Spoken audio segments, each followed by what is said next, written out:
हरी कृष्णाच्या सुखे भूक नाही तहान, सदा समाधान सकळांचे. कळलेच नाही झाले किती दिस, बाहेरील वास विसरली. प्रस्तुत प्रसंगी कीर्तन रूपी सेवेकरिता निवडलेला अभंग जगद्गुरु जगतवंदनीय सर्वांच्या अंतःकरणाचा अधिष्ठान असणारे माऊली तुकोबाराय यांचा 3 चरणांचा आणि भगवान श्रीकृष्ण परमात्म्याच्या संगतीने गोकुळासी लोकांची झालेली अवस्था वर्णन करून सांगणारा अशा पद्धतीचा अभंग आहे. या अभंगामध्ये माऊली तुकोबाराय आपल्याला काय प्रतिपादन करून सांगतात तत्पूर्वी आपण एकदा संतांना नमन करूया. श्री संताची माथा चरणावरी, श्री संताची माथा चरणावरी, श्री संताची माथा चरणावरी, श्री संताची माथा चरणावरी, श्री संताची माथा चरणावरी, संताची माथा चरणावरी, श्री संताची माथा चरणावरी, श्री संताची माथा चरणावरी.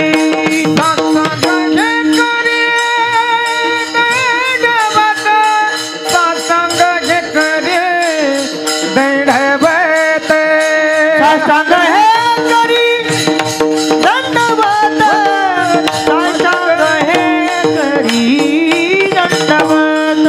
विश्रांती पावलो सांभाळा उतरी, विश्रांती पावलो सांभाळा उतरी, विश्रांती पावलो सांभाळा उतरी, विश्रांती पावलो सांभाळा उतरी, विश्रांती पावलो सांभाळा उतरी, विश्रांती पावलो सांभाळा उतरी, विश्रांती पावलो सांभाळा उतरी, विश्रांती पावलो सांभाळा उतरी.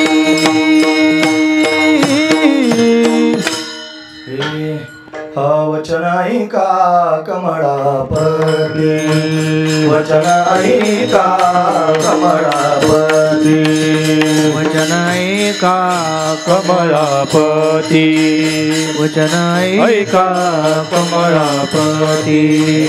माझी रंगाची विनंती, माझी रंगाची विनंती, कर जोडी तो काळी आपण असावे जवळ. माझी रंगाची विनंती, माझी रंगाची विनंती, करा जोडी तो कथे काळी आपण असावे जवळ. वचन ऐका कमलापती, माझी रंगाची विनंती, कर जोडी तो कथे काळी आपण असावे जवळी. वचन ऐका कमळापती, माझी रंगाची विनंती, करा जोडी तो कथे काळी आपण असावे जवळी. आपण असावे. श्री संतांच्या माथा चरणावरी साष्टांग हे करी दंडवत, विश्रांती पावलो सांभाळा उत्तरी, वाढले अंतरी प्रेम सुख. कृष्णाची या सुखे भूक नाही तहान, सदा समाधान सकळांचे.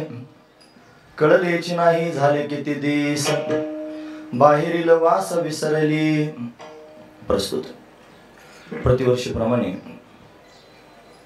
म्हणजे गेल्या 36 वर्षांपासून अविरतपणे संपन्न होत असणारा आपला अखंड हरिनाम सप्ताह.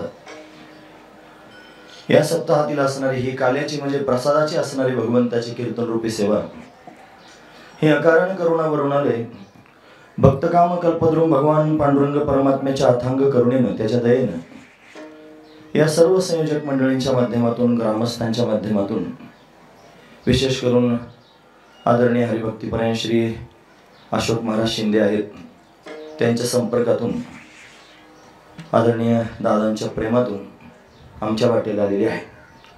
सेवेकरिता निवडलेला अभंग जगद्गुरु तुकोबरायांचा आहे.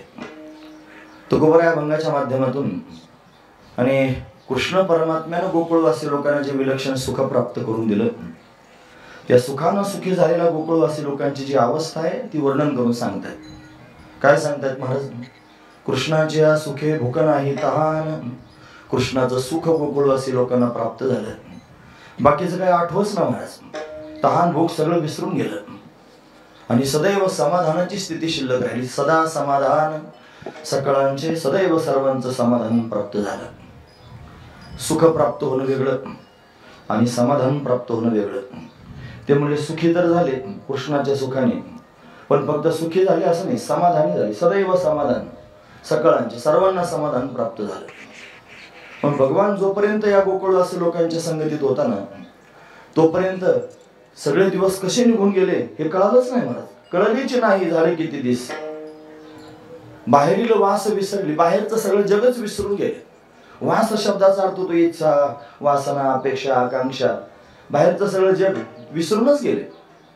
भगवत दर्शनानं, भगवंताच्या सानिध्यानं ही स्थिती गोकुळवासी लोकांना प्राप्त झाली.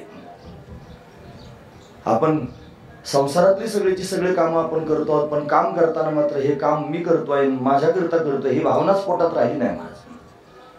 विसरू कामाचा तुका म्हणे झाला, कामाचा विसर पडला. उद्वेग राहिला जावे यावे, मग जाणं येणं हे शिल्लकच राहिलं नाही. राहिला म्हणजे राहूनच गेला.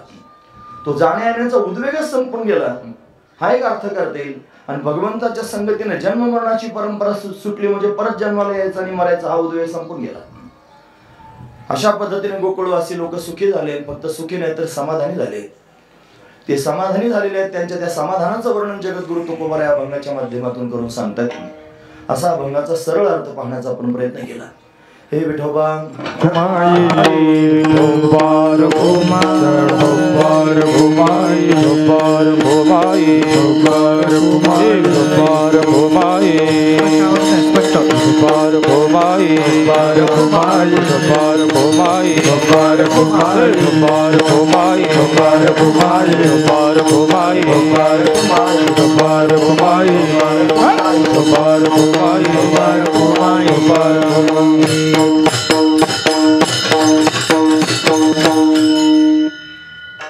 पुढचे ना भावनेचे भरा इथं त्याला आम्हाला पाहिलं फार जास्त आनंद झालाय. कृष्णाच्या सुखे भूक नाही तहान, सदा समाधान सकळांचे. आजकाल याचा प्रसादाचा दिवस आहे. 36 वर्षांपासून आपण ही सेवा या ठिकाणी करत आहोत. छोटंसं गाव आहे. श्रद्धेनं सर्वजण अतिशय भावनेनं भगवंताची सेवा करतायत. एवढ्या वर्षापासून करतायत. 36 वर्ष हे टिकून राहणं तेवढं सोपं नसतंय. कठीण काळ आहे कलीचा. बरेच सप्ताह मोडकळली येतात आणि 4-2 वर्षातच आटपून घेतात. पण 36 वर्ष अविरतपणे सुरू असणं, हे संयोजक जे आहेत ते टिकून ठेवणारे आहेत. आदरणीय दादा समोर बसलेले आहेत. त्यांच्या प्रेमास्तव शिंदे सरांनी ज्यावेळेला संपर्क केला त्यावेळेस आधी दादांचंच नाव सांगितलं. म्हणे दादांची इच्छा आहे तुम्ही आले पाहिजे. त्यांचं प्रेम आहे. त्या प्रेमाकरिता त्यांच्या समोर त्यांनी सेवा करतोय. मला वाटतं पहिल्यांदाच कीर्तन करण्याचा हा योग असेल. याच्या आधी एक कीर्तन झालं होतं. हां, आदरणीय महाराज समोर बसलेले आहेत. पहिल्या सप्ताहापासून आतापर्यंत अविरतपणे सूत्रसंचालन करायचं काम त्यांनी केलं. त्यांच्या आणि सुंदर असणाऱ्या सूत्रसंचालनातून हा सप्ताह आतापर्यंत त्यांनी निर्विघ्नपणे संपन्न झाला. आज 36व्या सप्ताहातला हा काल आहे. म्हणून सर्वजण आनंदानं भगवंताचं चिंतन श्रवण करतात. आजपर्यंतची सगळी कीर्तनं आनंददायी झाली. भगवंताचं चरित्र आनंद देणारच आहे महाराज. शेवटी काल्याच्या कीर्तनात भगवंताचं चरित्र सांगत जावं. ते का सांगावं भगवंताचं चरित्र? त्याचं कारण असं आहे की ते आबालवृद्धांना सुखी करणार आहे. म्हणून दिन आणि दुर्बळ अशी सुखराशी हरिकथा. दिनांना दुर्बलांना सुख प्राप्त करून देणारी भगवंताची कथा असते. हे तारू भवसागरीचे उचनीचे अधिकारी. भवसागरातून तारणारी ही कथा आहे. उचनीच्या अधिकाऱ्यांचा त्यांनी उद्धार करणारी ही भगवंताची कथा आहे महाराज. हे उच्च नीच म्हणत असताना त्याचा तात्पर्य अर्थ असा आहे, जे त्यांनी अज्ञानाच्या गर्दीत अडकलेले आहेत, जे पुन्हा जन्म मरणाची परंपरा त्यांनी भोगतात, त्यांना सुद्धा ही कथा उच्च पदाला प्राप्त करून देऊ शकते. आणि जे उच्च अधिकारी आहेत, उच्च आहेत म्हणजे काय, जे ज्ञानी झालेले आहेत, ज्यांना मोक्ष प्राप्तच झालेला आहे आणि मोक्ष प्राप्त होऊन त्यांनी सुखी झालेले आहेत, त्यांना सुद्धा ही कथा त्यांनी सुख प्राप्त करून देते. असं विलक्षणत्व या भगवंताच्या कथेचं आहे, भगवंताच्या चरित्राचं आहे. म्हणून 7 दिवसापर्यंत सप्ताह करावा आणि 8व्या दिवशी काला करावा. आपण म्हणताना सप्ताहच म्हणतो, 8वा दिवस असतो त्याच्यात, पण म्हणताना सप्ताह म्हणतो. सप्ताह म्हणजे 7 आणि आह म्हणजे दिवस. 7 दिवस सेवा केली जाते. मग 8वा दिवस असून सुद्धा सप्ताह का बरं म्हणतात? अष्टाह म्हणायला पाहिजे, सप्ताहच का म्हणतात? त्याचं कारण मुख्य साधना 7च दिवसाची, साधना 7 दिवसाची. हा 7 आकडा फार महत्वाचा आहे, सगळ्या ठिकाणी लागू पडतो. पहा, तुम्ही योग साधना जर करायची असेल तर त्याच्यात यम, नियम, आसन, प्राणायाम, प्रत्याहार, धारणा, ध्यान हे 7 झाले. आणि समाधी 8वी आहे. 8वी समाधी जर प्राप्त करून घ्यायची असेल तर 7 साधनं करावे लागतील. समाधी काय साधन नाही, समाधी साध्य आहे. मग ही साधनं करत तिथपर्यंत जावं लागेल. अहो, ज्ञानाच्या माध्यमातून जर जायचं ठरलं तर ज्ञानाच्या पण 7 भूमिका ओलांडून जावे लागतात. शुभेच्छा, सुविचारणा, तनुमानसा, सत्वापत्ती, असंसक्ती, पदार्थ भाविनी, तुर्यक, इथपर्यंत त्यांनी साधन आहेत. मग समाधी, ज्ञानाच्या माध्यमातून लागणारी समाधी 8वी. भगवंतापर्यंत जरी जायचं असलं भक्तीच्या माध्यमातून तरी वैकुंठात जावं लागेल. 7 दरवाजे आहेत वैकुंठाला, 7. त्या 7 दरवाजांमधून प्रवास करावा लागतो. प्रत्येक दरवाजात 2-2 पार्षद उभे आहेत.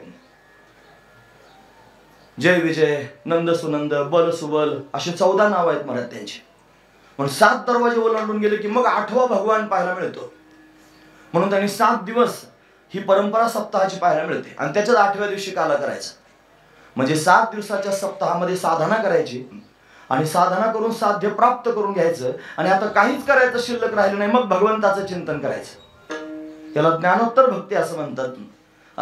ही त्यांनी महाराज पुरुषार्थ सिद्धी 4थी, हे घेऊन या आपल्या हाती, रिघाला भक्तिपंथी जगा देतो, मोक्ष हातात घेऊन. आणि जगाच्या समोर त्यांनी निघाला. आणि कोणता जर पंथ वापरला असेल तर भक्तीचा पंथ आहे. म्हणून भगवंताचं चरित्र सांगणं ही भक्ती आहे. हे भगवंताचं चरित्र 2 अंगानं प्रवास करतं. ते ज्ञानही प्राप्त करून देतं आणि ते भक्ती पण प्राप्त करून देतं. अख्खं चरित्र जर पाहण्याचा प्रयत्न केला तर एक एक घटक पाहायला मिळतो. भगवान गोकुळामध्ये प्रत्यक्ष प्रगट झाला. तो प्रगट झाला, तिथून त्यांनी गोकुळामध्ये, मथुरेमध्ये प्रगट झाला, गोकुळात गेला. गोकुळामध्ये अनेक प्रकारची लीला केली. याच्यात प्रत्येक गोष्टीमध्ये एक भाव भरलेला आहे, एक गुढ असणारी गोष्ट भरलेली आहे. आणि ती आपण बारकाईने जर अभ्यासली तर आपलं जीवन त्यांनी ज्ञानमय होऊन जातं. आणि त्याच्यात जर आपण रमलो तर भक्तिमय जीवन होऊन सुखी होता येतं. हा त्यातला विशेष भाव आहे. म्हणून अशा अंगाने त्यांनी काल्याच्या कीर्तनाला पाहिलं पाहिजे. या काल्याच्या कीर्तनामध्ये चरित्र सांगायचं आणि ते चरित्र त्यांनी पूर्णत्व प्राप्त झाल्यानंतर त्यांनी वर्णन करून सांगायचं. अशा प्रकारचं चरित्र भगवंताचं अशा पद्धतीने असतं. म्हणून तो परमात्मा प्रगट झाला आणि त्या परमात्म्याने सर्व लोकांना सुखी करण्याचा प्रयत्न केला. सुखी, एरवी सगळे लोक सुखाकरिताच धडपड करतात. या अभंगामध्ये सुख शब्द आलेला आहे, मला कर्मप्राप्त आहे त्याच्यावर बोलणं म्हणून बोलतोय. सुख सर्वांनाच माहिती आहे, तुम्ही ऐकतात ना सर्वजण. लक्षपूर्वक ऐका, काहीतरी हलकं करे बाबा, ट्रबल कमी कर थोडासा. विठोबा रखुमाई, विठोबा रखुमाई, विठोबा रखुमाई, विठोबा रखुमाई, विठोबा रखुमाई, विठोबा रखुमाई, विठोबा रखुमाई, विठोबा रखुमाई, विठोबा रखुमाई, विठोबा रखुमाई, विठोबा रखुमाई, विठोबा रखुमाई, विठोबा रखुमाई,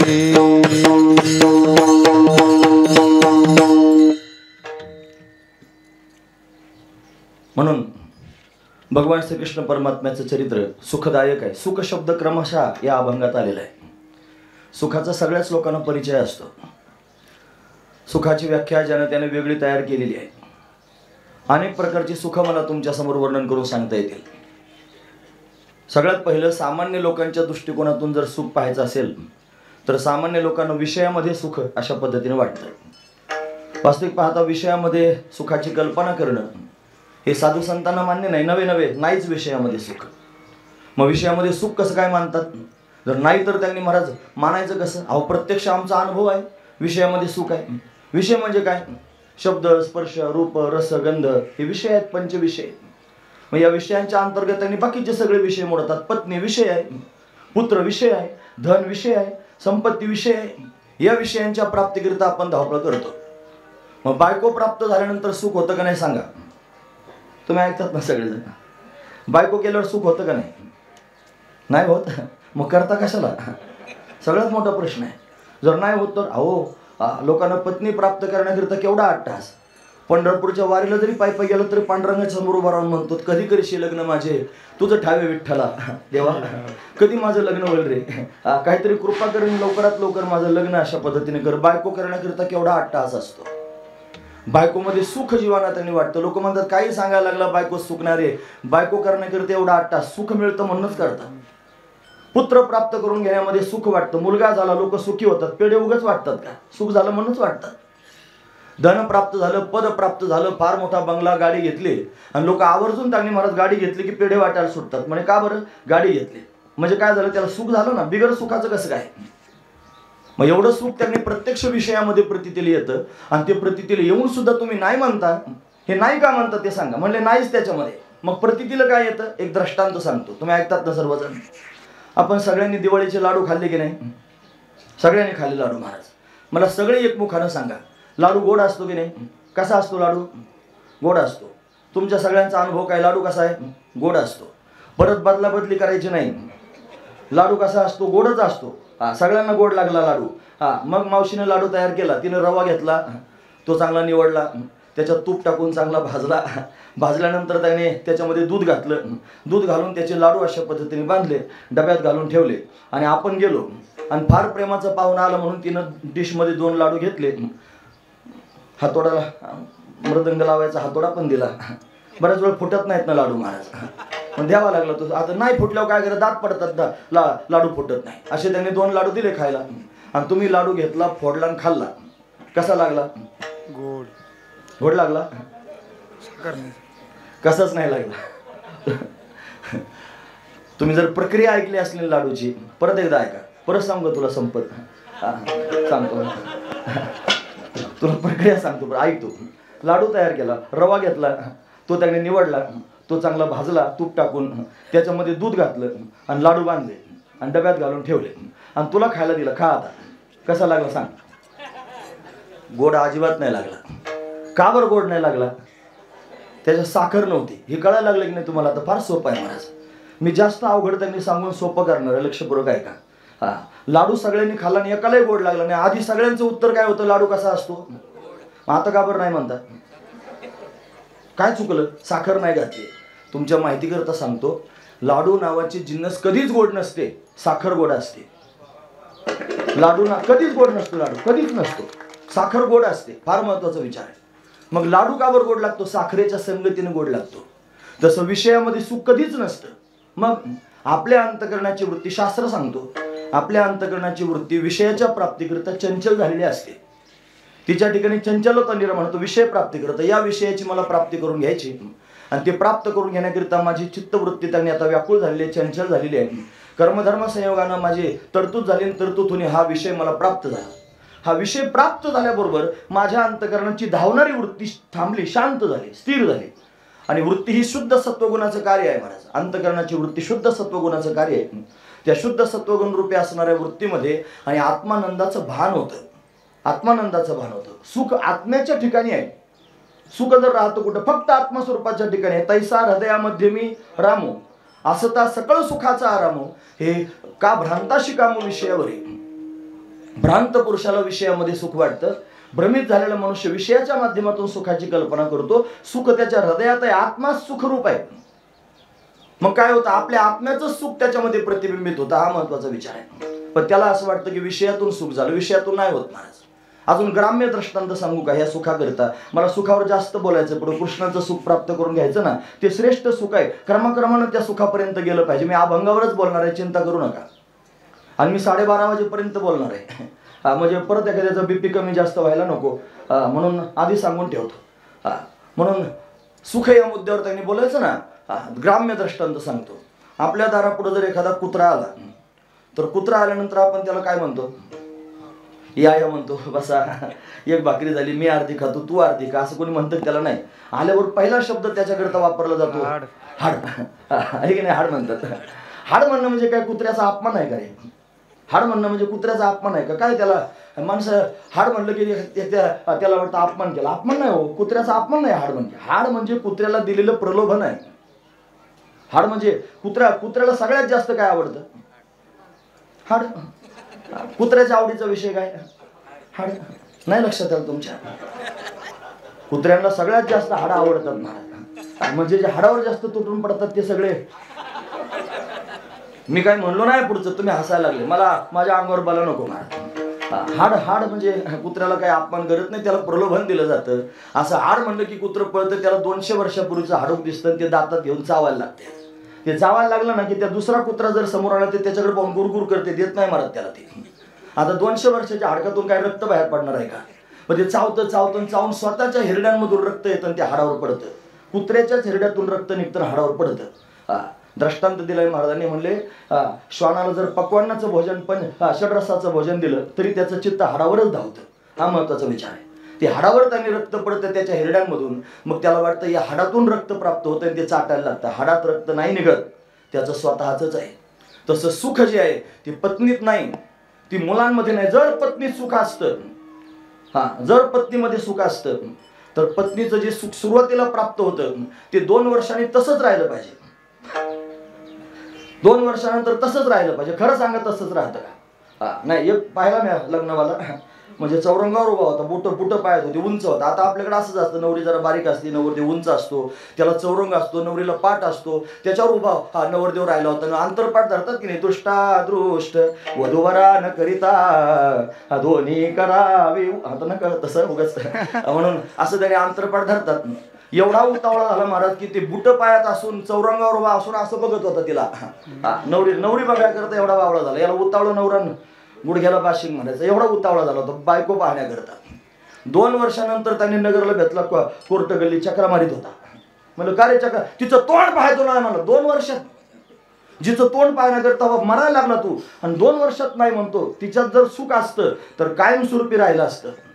मला हेच सांगायचंय. दुःख परे बताये बडे, दुःख परे बताये बडे, दुःख पर्वताये बडे, दुःख पर्वताये बडे, दुःख पाहता जवा पाडे, दुःख पाहता जवा पाडे, दुःख पाहता जवा पाडे, सुख पाहता जवा पाडे, दुःख पर्वताये बडे,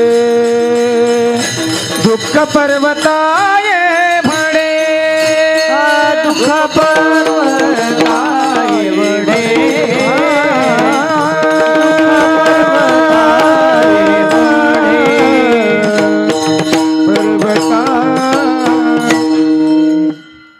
सुख पाहता जवा पाडे.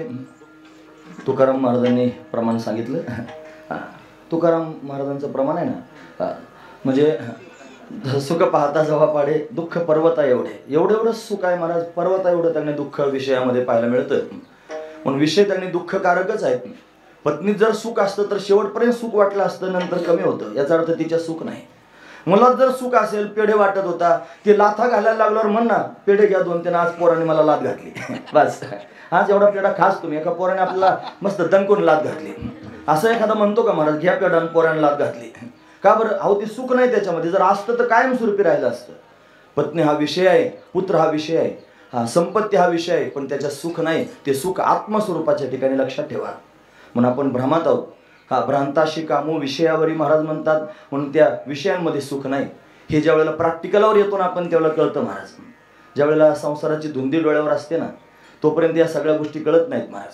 ज्याला ओरिजिनल परमार्थ करायचा आहे, प्रॅक्टिकलात परमार्थ करण्याकरिता निघतो, तो अंतर्मुख होऊन विचार करतो आणि मग त्याला कळतं की याच्यात हे नाही महाराज. हे त्यांनी आत्मस्वरूपाच्या ठिकाणी आत्मस्वरूपाचं सुख प्राप्त, ज्याला आत्मस्वरूपाचं सुख प्राप्त झालं ना महाराज, त्याला बाकीच्या सगळ्या विषयांविषयी रसच वाटत नाही. आत्मसुखाच्या गोडी या विटे जोका सकळ विषया, म्हणून सगळ्या विषयांचं त्याला वीट येतो आणि आत्मसुखाची गोडी प्राप्त होती. ती पण सहजासहजी प्राप्त होत नसते महाराज. ती प्राप्त करून घेण्याकरिता साधू संतांचा संग करावा लागतो. त्या संगतीतून त्यांनी महाराज कळावं लागतं, विवेक प्राप्त व्हावा लागतो. सत्संगतीने आत्मा अविनाशी व क्रियारहित असून तद्व्यतिरिक्त सर्व चंचल व विनाशी आहे या निश्चयालाच विवेक असं म्हणतात. विवेक म्हणजे काय? संतांच्या संगतीत जावं आणि आत्मा हा त्यांनी अविनाशी आहे, व्यापक आहे, निर्विकार आहे असं समजून घ्यावं. त्या व्यतिरिक्त बाकीचं सगळं चंचल आणि विनाशी आहे असा बोध प्राप्त व्हावा, आत्मबोध प्राप्त होईल. कळेल मी न मरणार आहे. न जायते म्रियते वा कदाचित नायम भूत्वा भविता वा न भूयः अजो नित्य शाश्वतोयम पुराणो न हन्यते हन्यमाने शरीर. नैनन छिन्नन्ति शस्त्राणी नैनन दहती पावका न चैनन क्लेदयन्त्याप न शोषयति मारुता. असं माझं स्वरूप आहे, आत्मस्वरूप असं आहे. असं ज्याला कळेल त्याला आत्मस्वरूपाचं सुख प्राप्त होईल. आत्मसुख त्याला म्हणतात. आत्मसुख हे आत्मसुख त्याने योगी पुरुषांना प्राप्त होतं महाराज, जे अंतर्मुख होऊन साधना करतात. योगायोगाने तुमच्या गावामध्ये मोठी परंपरा आहे दादांकडे आलेली. ही परंपरा त्यांनी चिंतनाची परंपरा आहे, ध्यानाची परंपरा आहे, ती अंतर्मुख होऊन साधना करण्याची परंपरा आहे. ही परंपरा फार श्रेष्ठ आहे महाराज. ज्याची त्याची परंपरा ज्याच्या त्याच्या जागेवर श्रेष्ठच आहे. हा माझं फार श्रेष्ठ आहे म्हणून दुसऱ्याला कनिष्ठ समजायचं हा त्यांनी दुय्यमपणा होतो. भक्तीमध्ये बाधा निर्माण होऊ शकते. जो ज्या पद्धतीने परमार्थ करत असेल त्याला करू द्या महाराज. हा माझंच फार योग्य आहे, मी जगाच्या समोर ते मांडलं पाहिजे, मी वारकरी आहे तुम्ही माझ्यासारखेच झाले पाहिजे, मी असा गंध लावतो तुम्ही तसाच लावलं पाहिजे, मी अशी माळ घातली तुम्ही तशीच घातली पाहिजे. हा जर अट्टहास तुमच्या पोटात असला ना तर तो अट्टहास चुकीचा आहे. जो ज्या मार्गाने चाललेला आहे तो त्या मार्गाला तपासून चाललेला आहे. म्हणून तुम्ही त्यांनी बोटं घालायची काही गरज नाही त्याच्यामध्ये. तो त्याचा समर्थ आहे विचार करण्याकरिता, तो त्याच्या मार्गाने प्रवास करतोय. योग्य मार्ग ज्याला सापडला की तो त्या पंथापर्यंत त्यांनी जातो आणि निश्चित स्थानापर्यंत जाऊन पोहोचतो. हा त्यातला दिव्य भाव आहे. म्हणून अंतर्मुख होऊन साधना करण्याची परंपरा आहे. आत्मसुखाला शांत कधीतरी बसावं लागेल एका जागेवर, डोळे बंद करून त्यांनी स्वरूपाचं चिंतन करावं लागेल, तेव्हा आत्मसुख प्राप्त होईल. आत्मसुख श्रेष्ठ आहे महाराज. किती सुख झाले आता. कनिष्ठच पुत्र त्यानं ऐकलं झालं काम काय की सुख किती झाले आतापर्यंत. 2 सुख सांगितलं. 2 पहिलं सुख सांगितलं विषयातलं सुख, दुसरं सुख सांगितलं आत्मसुख. बघा तुम्ही ऐकता आहात आता. हे असं विचारलं की मग लोक जरा जागेवर राहतात. त्यांना वाटतं आपल्याला जर विचारलं पटकन मग काय करा, त्यापेक्षा लक्ष देऊन ऐका. हे लक्ष देऊन ऐकणं गरजेचं आहे. पहिलं सुख कोणतं? विषयातलं. दुसरं आत्मसुख. आत्मसुखापर्यंत त्याच्यापेक्षा श्रेष्ठ एक सुख आहे. आणखी सुख त्याच्यापेक्षा आणखी एक सुख आहे, त्याचं नाव आहे ब्रह्मसुख. ब्रह्मसुख फक्त मी आत्मा आहे असं कळून चालत नाही महाराज. त्याच्यापेक्षा श्रेष्ठ असणारं सुख आहे ब्रह्मसुख. कसं काय? गुरुजी म्हणायचे, गुरुजी म्हणजे वैकुंठवासी रंगनाथ महाराज परभणीकर. ते म्हणायचे ज्ञान झालं पाहिजे. ज्ञान कशा तरी कांद्याचं का वांग्याचं असा प्रश्न असायचा त्यांचा. हे कांद्या वांग्या लोकांना कांद्याचं वांग्याचं ज्ञान, त्याच्यापेक्षा काय ज्ञान आहे मोठं? ते त्याच्यातच अडकले महाराज. त्याच्यापेक्षा मोठं त्यांना जीवनच वाटत नाही. ज्ञान कांद्याचं वांग्याचं नाही. ज्ञान म्हणजे काय? मी आत्मा आहे असं कळावं आणि आत्माच ब्रह्मरूप आहे असं कळावं. ब्रह्म म्हणजे सच्चिदानंद स्वरूप. ब्रह्म आत्माच ब्रह्मरूप आहे असा अद्वैत बोध व्हावा. श्री गुरु यावेत त्यांनी सांगावं तत्त्वम असी ते ब्रह्म तू आहेस असं आपल्याला कळावं. मग मी आत्मा आहे ब्रह्मरूप आहे हे ब्रह्मरूप त्यांनी स्वरूप आपल्याला कळावं आणि मग तिथं जे सुख प्राप्त होतं त्याला ब्रह्मसुख असं म्हणतात. यो वै भूमा तत्सुखम श्रुती वर्णन करून सांगते नाल्पे सुखम असते. भूमा म्हणजे ब्रह्म आणि ब्रह्मच सुखरूप आहे, त्याच्या वाचून दुसरं काही सुखरूप नाही. मग त्या ब्रह्मस्वरूपाची प्राप्ती त्या साधकाला होते आणि तो त्या स्थितीवर त्यांनी अशा पद्धतीने विभोर होऊन जातो. कणाकणातून स्वस्वरूपाची संवेदना घेतो. सर्व ठिकाणी मीच व्यापक आहे असं त्याला. मग वाढ धाकुटेनं म्हणती सजीव निर्जीव नेनती देखील या वस्तू ती उजलुटी ती मीच म्हणून ज्ञानोबर आहे म्हणतात. सर्व ठिकाणी मीच आहे असा दिव्य आनंद स्वतःच्या स्वरूपाचा तो घेत राहतो. याला ब्रह्मसुख म्हणतात. पण हे ब्रह्मसुख जरी असलं ना तरी ते ब्रह्मसुख सुद्धा साधू संतांना कमी वाटलं महाराज. ब्रह्मज्ञानानं ब्रह्मसुखापर्यंत जाता येतं, व्यापक ज्ञानानं ब्रह्मसुखापर्यंत जातं. तर ते म्हणले ते सुद्धा नको मला, त्याच्यापेक्षा श्रेष्ठ एक सुख सापडलेलं आहे. हा पण ब्रह्मसुखाला डावलं, ब्रह्मज्ञानाला डावलं. नको ब्रह्मज्ञान आत्मस्थिती भाव मी भक्त तू देव ऐसे करी. ब्रह्मज्ञान नकोच म्हणले. नळगे हे माझं तुझे ब्रह्मज्ञान गोजिरे सगुण रूप पुरे. ब्रह्मज्ञान सुद्धा डावललं. का बरं? त्या ब्रह्मसुखापेक्षा श्रेष्ठ सापडलं. माणूस पहिलं का डावलतो? दुसरं नवीन प्राप्त झाल्यानंतर पहिला आपोआपच डावलं जातं. महत्वाचा विचार आहे महाराज. एक माणूस बरेच दिवस सायकलवर कामाला जात होता. सायकल होती आपली आणि त्याला अशी हाऊस महाराज त्या वाहनाची. ते सायकलवर जायचं कामाला, ते सायकलला रोज पुसायचं. बरं तिला ते 17 ठिकाणी झालरी लावल्या होत्या. मागून असं ते काय धूळ उडू नये चिखल उडू नये म्हणून काय लावतात ते असं मागून लावलं होतं. त्याच्यानंतर तिला अशी बॅटरी लावली होती. म्हणजे पुढे त्यांनी दिवा होता आणि ती चार्जिंग व्हायची बॅटरी. त्याची सायकलला दिवा होता महाराज. बरं सायकल माझी फटफटीसारखी वाजली पाहिजे म्हणून स्पोक मध्ये पुठ्ठा घातला होता आणि ती चालायला की भर वाजायची महाराज सायकल भर. सायकल भर आम्ही लहानपणी होतं महाराज तसं. आम्हाला सायकलीवर जावं लागायचं पिंपळगावरून चासला शाळेला.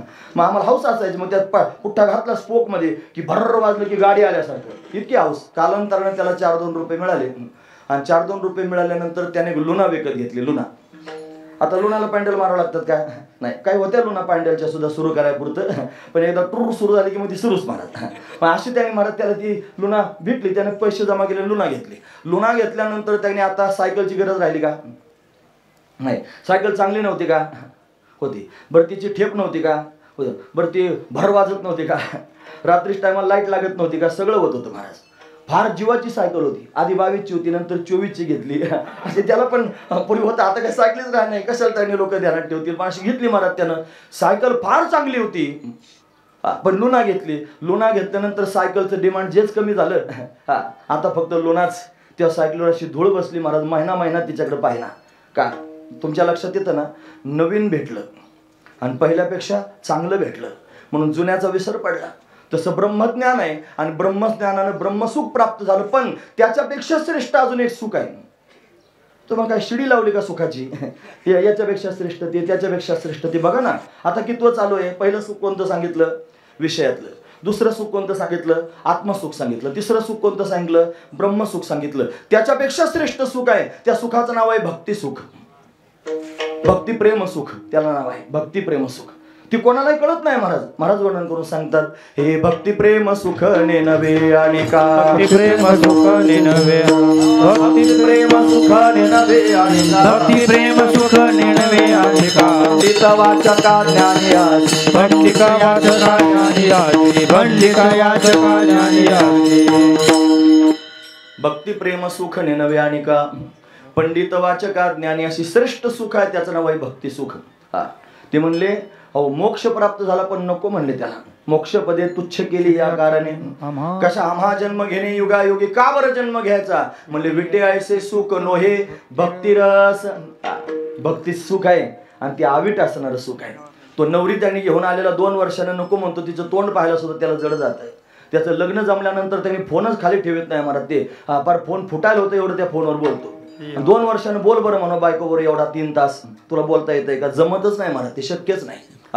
आणि नसल तर हे काही पोथीतलं नाही, अनुभवातलं आहे. बघा तुम्ही विचारून अनुभव बायकावाल्यांना, जमतं का? 2 वर्षानंतर त्यांनी 3 तास फोनवर बायकोवर बोलला, असा माणूस तुम्ही धरून आनंद मला दाखवा. 2 वर्षानंतर लग्नाच्या. जमत नाही महाराज. ते सुख तसं राहत नाही. पण भक्तीचं सुख असं आहे महाराज, की जे काल होतं ना ते आज पण आहे, आणि जे आज आहे ना ते उद्या राहणार आहे. फक्त उद्या राहणार असं नाही, ते द्विगुणित होणार आहे. अंगी प्रेमाचे भरते नेगी उतार, अरे कायम चढते, कायम स्वरूपी त्यांनी उच्च असणार सुख.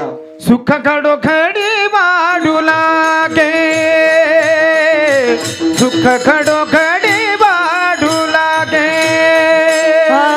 सुख घडोघडी वाढू लागे, सुख घडोघडी वाढू लागे. मग राम नामे उपजे आभडी, सुख घडोघडी, सुख घडोघडी वाढू लागे. मग राम नामे उपजे आभडी, सुख घडोघडी, सुख घडोघडी घडी वाढू लागे, वाढू लागे.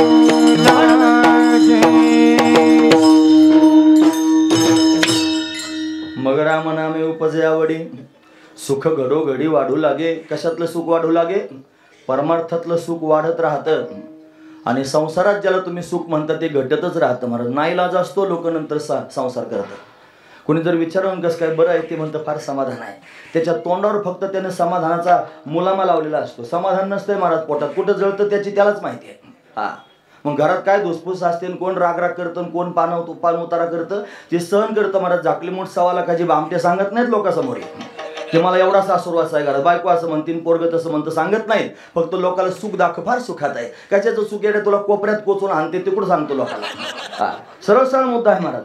हे सांगत नाहीत, भामटे आहेत महाराज सगळे. पण सुख खरं आहे, परमार्थात सुख आहे, भगवंताच्या भक्तीत सुख आहे महाराज. त्याच्यासारखं सुख जगात कोणतंच नाही. अतिशय श्रेष्ठ असणार सुख आहे, त्याच्याकरिता परत जन्माला येईन म्हणतात. घेईन मी जन्म याच्यासाठी देवा, तुझी चरण सेवा साधावय, हरिनाम कीर्तन संतांचे पूजन, घालू लोटांगण महाद्वारी. का? त्याच्या सुख आहे आणि ते भक्ती सुख आहे म्हणत, ते भगवंताच्या संगतीतलं सुख आहे. म्हणून भक्तिप्रेम सुख नेनवे आणि का पंडित वाचका ज्ञानी अशी आत्मनिष्ठ जरी झाली आणि जीवनमुक्त जरी झाले तरी सुद्धा त्यांना भक्ती सुख दुर्लभ आहे म्हणत, ते सहजासहजी प्राप्त होत नाही. कोण देईल म्हणे? तुका म्हणे कृपा करील नारायण तरीच हे वर्म पडे ठाया. नारायणानं जर कृपा केली, भगवंतानं कृपा केली तर ते मिळतं. म्हणून भगवंताकडेच मागितलं पाहिजे. ज्यांना ब्रह्मसुख प्राप्त आहे, जे मोक्ष स्वरूपाला प्राप्त झालेले आहेत, ज्यांची आत्यंतिक दुःखाची निवृत्ती झालेली आहे आणि परमानंद सुखाची प्राप्ती झाली, ब्रह्मसुखापर्यंत गेले, काही कर्तव्य शिल्लक राहिली, कर्तव्य अभावता स्थिती निर्माण झाली, कल्पची कल्प तपश्चर्या करून ही स्थिती निर्माण झाली. आणि ती स्थिती निर्माण झाल्यानंतर तपश्चर्याचा परिणाम परमात्मा प्रत्यक्ष उभा राहिला. विचारलं देवानं काय पाहिजे, तुम्हाला काय पाहिजे सांगा. तुम्ही ऐकतात ना सर्वजण, आपल्या पुढे जर देव उभा राहिला ना आपल्याला म्हणलं काय पाहिजे, आपण काय मागू बरं? जाऊ दे, विचार करा 2 मिनिटं. काही दासन तुमच्या मनात काहीतरी ते मागितलं पाहिजे ना महाराज. काय मागू? आपण आपलं मागू. पण ज्याला काहीच कर्तव्य शिल्लक राहिलं नाही, ज्याचं काम पूर्ण झालेलं आहे, परमार्थ झालेला आहे, मोक्ष स्वरूपाची प्राप्ती, त्याला मिळवायचंच काही शिल्लक राहिलं नाही, मग तो काय करतो? भगवंताला म्हणतो, देवा आता मला मिळवायचं तर काही राहिलं नाही. काल श्रीमद भागवतात प्रसंग आला, भागवत कथा चालू आहे उत्तूरला, त्यात प्रसंग आला, प्रल्हादाला भगवंताचं दर्शन झालं, नरसिंह भगवंताचं. भगवान प्रत्यक्ष प्रगट झाले, त्याला मांडीवर घेतलं, गालाला चाटायला लागले, डोक्यावर हात फिरवायला लागले. त्याला पुन्हा विचारायचे, तुला काय पाहिजे माग. तो म्हणायचं काय नको देवा, अरे माग ना, तरी पण काहीतरी माग ना, तरी पण तो नाहीच म्हणायचा. मग प्रल्हादजींना असं वाटलं, फार आग्रह करतोय, मागितलं पाहिजे. काय मागितलं माहिती आहे? यदि राशी समे कामम वरस्तोम वरदर्शभा. हे वर देणाऱ्यांमध्ये श्रेष्ठ असणारे भगवंत एकच वरदान दे. या जगाकडे काय, तुझ्याकडे सुद्धा मला कधीच काहीच मागण्याची इच्छा होऊ देऊ नकोस, एवढं वरदान मला देऊन टाक. काहीच मागायचं नाही असं मला वरदान दे. काही मागायचं शिल्लक राहिलं नाही. तो सगळ्यात मोठा सम्राट आहे महाराज, ज्याला काहीच अपेक्षा नाही. आणि अपेक्षा करता कोणाकडून? या संसारातल्या शेमड्या लोकांकडून. हे काय देणार आहेत महाराज तुम्हाला? अहो ते स्वतः सुखी नाहीत, समाधान नाहीत, तुम्हाला काय सुख देतील? हे काय त्यांनी सुख देणार आहेत? यांच्याकडे वानवा आहे सुखाची. सुख तर परमात्म्याच्याच जवळ आहे महाराज, त्याच्यासारखा सुखरूप जगात दुसरा कोणी नाही. सुखरूपाईचा तुझा कोण सांगा, सुखरूपाईचा तुझा कोण सांगा, सांगा. सुखरूपाईचा तुझा कोण सांगा, सुखरूपाईचा तुझा कोण सांगा. माझ्या पांडुरंगा सारी खातो, माझ्या पांडुरंगा सारी खातो, सुखरूपाईचा तुझा कोण सांगा, सुखरूपाईचा तुझा कोण सांगा. माझा पांडुरंगा सारी खातो, माझा पांडुरंगा सारी खातो, सुखरूपाईचा तुझा कोण सांगा, सुखरूपाईचा तुझा कोण सांगा, सांगा, सांगा. सुखरूपाईचा तुझा कोणी सांगा, माझ्या पांडुरंगा सारी खातो. म्हणून पांडुरंगासारखा सुखरूप या जगात दुसरा कोण आहे? परमात्माच सुखरूप आहे. म्हणून जर सुखाची अपेक्षा करत असाल अंतकरणापासून तर दुसऱ्याकडून करू नका, कोणाकडून? परमात्म्याकडून करा. तो जगन्नियंता प्रगट झाला, विचारलं काय पाहिजे? म्हणे काहीच नको देवा, मग तरी पण काहीतरी मागा ना. तुझं सुख पाहिजे, तुझं सानिध्य पाहिजे, तू त्यांनी प्रगट व्हावास, तूच आमचा मालक असावास, तू आई होऊ नये, तू बाप होऊ नये, तू भाऊ होऊ नये, तुझ्याशिवाय मला दुसरं कोणीच नाही, तुझी सत्ता माझ्यावर असावी, तुझं अखंड सानिध्य प्राप्त व्हावं. बघा हे सामान्य लोक नाहीत जे बोलतायत ते, लक्षपूर्वक आहे का? यांना ब्रह्मज्ञान प्राप्त. ब्रह्मज्ञान म्हणजे कीर्तनात सांगायपुरतं नाही. ब्रह्मज्ञान म्हणजे कंबर बांधलं मला 4-2 वया पाठ झाले म्हणून ठासून आणलं म्या, आज याला ब्रह्मज्ञान म्हणत नाहीत मला. ब्रह्मज्ञान म्हणजे प्रॅक्टिकलचा विषय आहे. ज्यावेळेस श्रीगुरु येतील, मस्तकावर हात ठेवतील, त्यांचा अनुग्रह प्राप्त होईल. श्रीगुरूंच्या अनुग्रहानं तत्वमस्यादी महावाक्याचा उपदेश होईल, जीवन कृतार्थ होईल, काहीच करायचं शिल्लक राहणार नाही. मग तो त्यांनी खऱ्या अर्थानं ब्रह्मज्ञानी होऊन निवांत होईल. असे निवांत झालेले महापुरुष आहेत ज्यांना श्रीगुरूंचा अनुग्रह प्राप्त झालेला आहे. त्यांनी दिव्य साधना केलेली आहे आणि साधनेतून सिद्धता प्राप्त झाली. मग देवाला म्हणतात, देवा तू पाहिजे, तुझी संगती पाहिजे, तुझ्या संगतीनं सुख प्राप्त होणार आहे. देव म्हणला बरोबर आहे, मला पण तुमच्यासारखेच पाहिजे. हे बाकीचे येतात फार, कोणी नारळ फोडीन म्हणतं, कोणी शेंगदाणे वाटीन म्हणतं, कोणी खडीसाखरेच्या वाट्यात घेऊन हिंडण म्हणतं. काय करतात लोक? देवाला सौदेबाजी, साऱ्यांची सौदेबाजी. देवा एवढं काम होते, 5 नारळ फोडीन. तुझ्या बापाचा नोकरच आहे देव, 5 नारळावाडी तुझी सगळे कामं करायला. तू काय सामान्य रस्त्यावर पडला थोडाच? एवढे नारळ फोडून देवा, एवढ्या वाऱ्या करीन, 5 पोरगं होऊ दे, असं म्हणणारे सापडतात ना महाराज. सरळ गोष्ट आहे, सौदेबाजी आहे. त्यांना देव महत्वाचा नाही, देव हे साधन आहे आणि त्यांना प्राप्त करून घ्यायचा विषय हे साध्य आहे. देवाला साधन करून जगणारे लोक समाजात पाहायला मिळतात. अरे देव साध्य असावा, साधन नसावा. देवाच्या माध्यमातून काही जर प्राप्त करून घ्यायचं असलं तर आपण देवाला साधन केलं आणि त्याच्या माध्यमातून काहीतरी मिळवण्याचा प्रयत्न करतो. साधू संत तसे नाहीत, त्यांनी देवाला साध्य केलं. देवच पाहिजे, तो माझा व्हावा, तो माझा व्हावा, तोच पाहिजे, त्याच्या वाचून दुसरं वेळोवेळ व्हावा पांडुरंग, दुसरा कोणी नको, ज्ञानोबा आहे म्हणतात. म्हणून देवाला मागणारे फार आहेत तो समाजात, पण देवाला मागणारे फार कमी आहेत. तुम्हाला सकाळी सकाळी काय बिघडला का काय तू?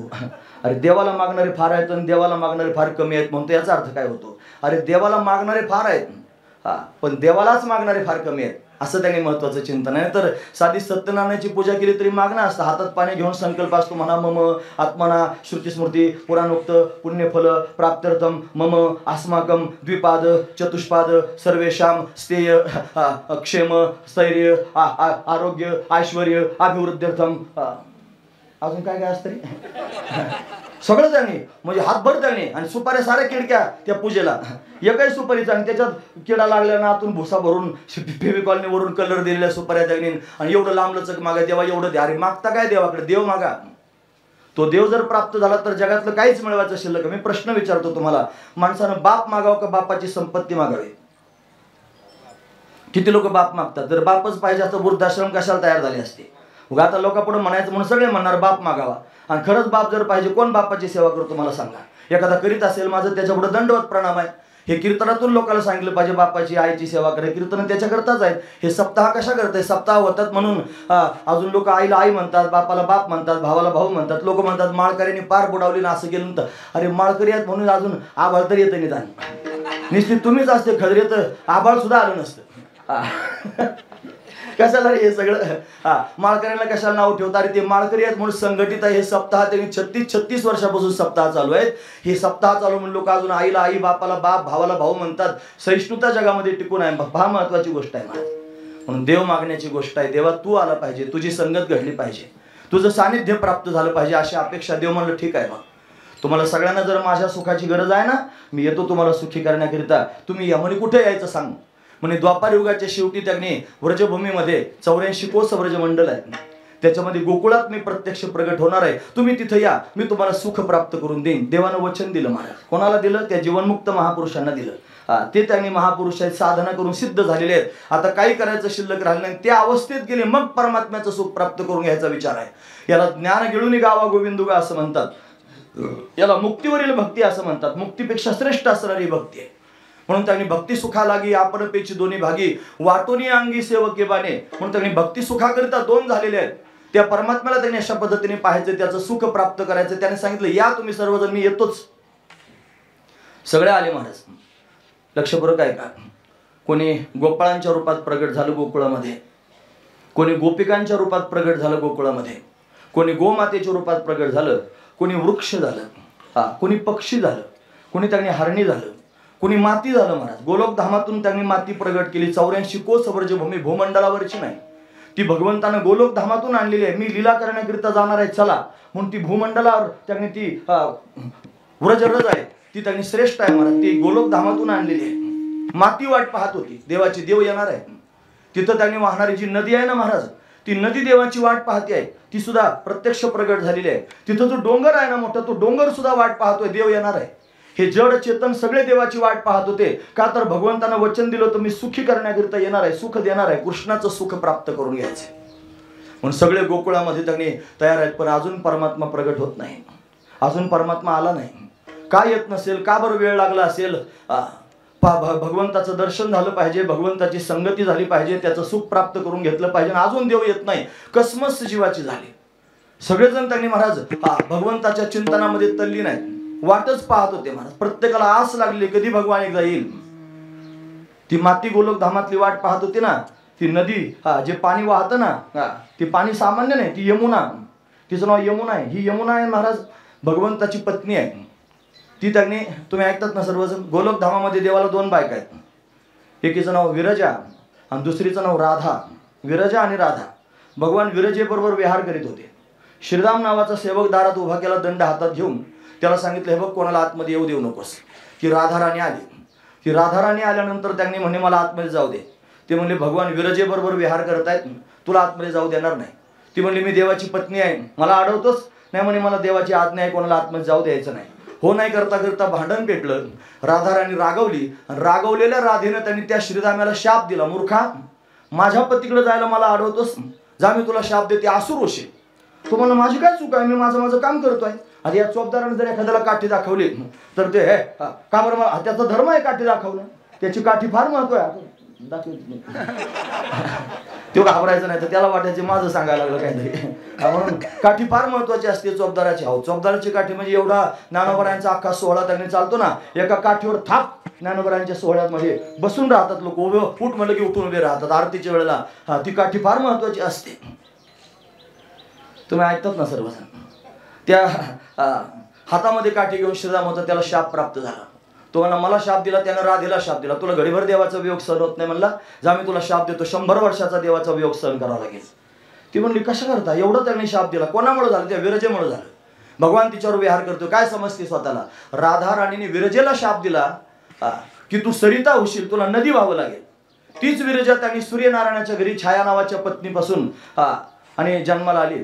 2 लेकरं झाली, यम आणि यमी. सूर्यनारायणाला यम हा सूर्याचा मुलगा आहे आणि त्याला जुळी बहीण झाली यमी. दोघे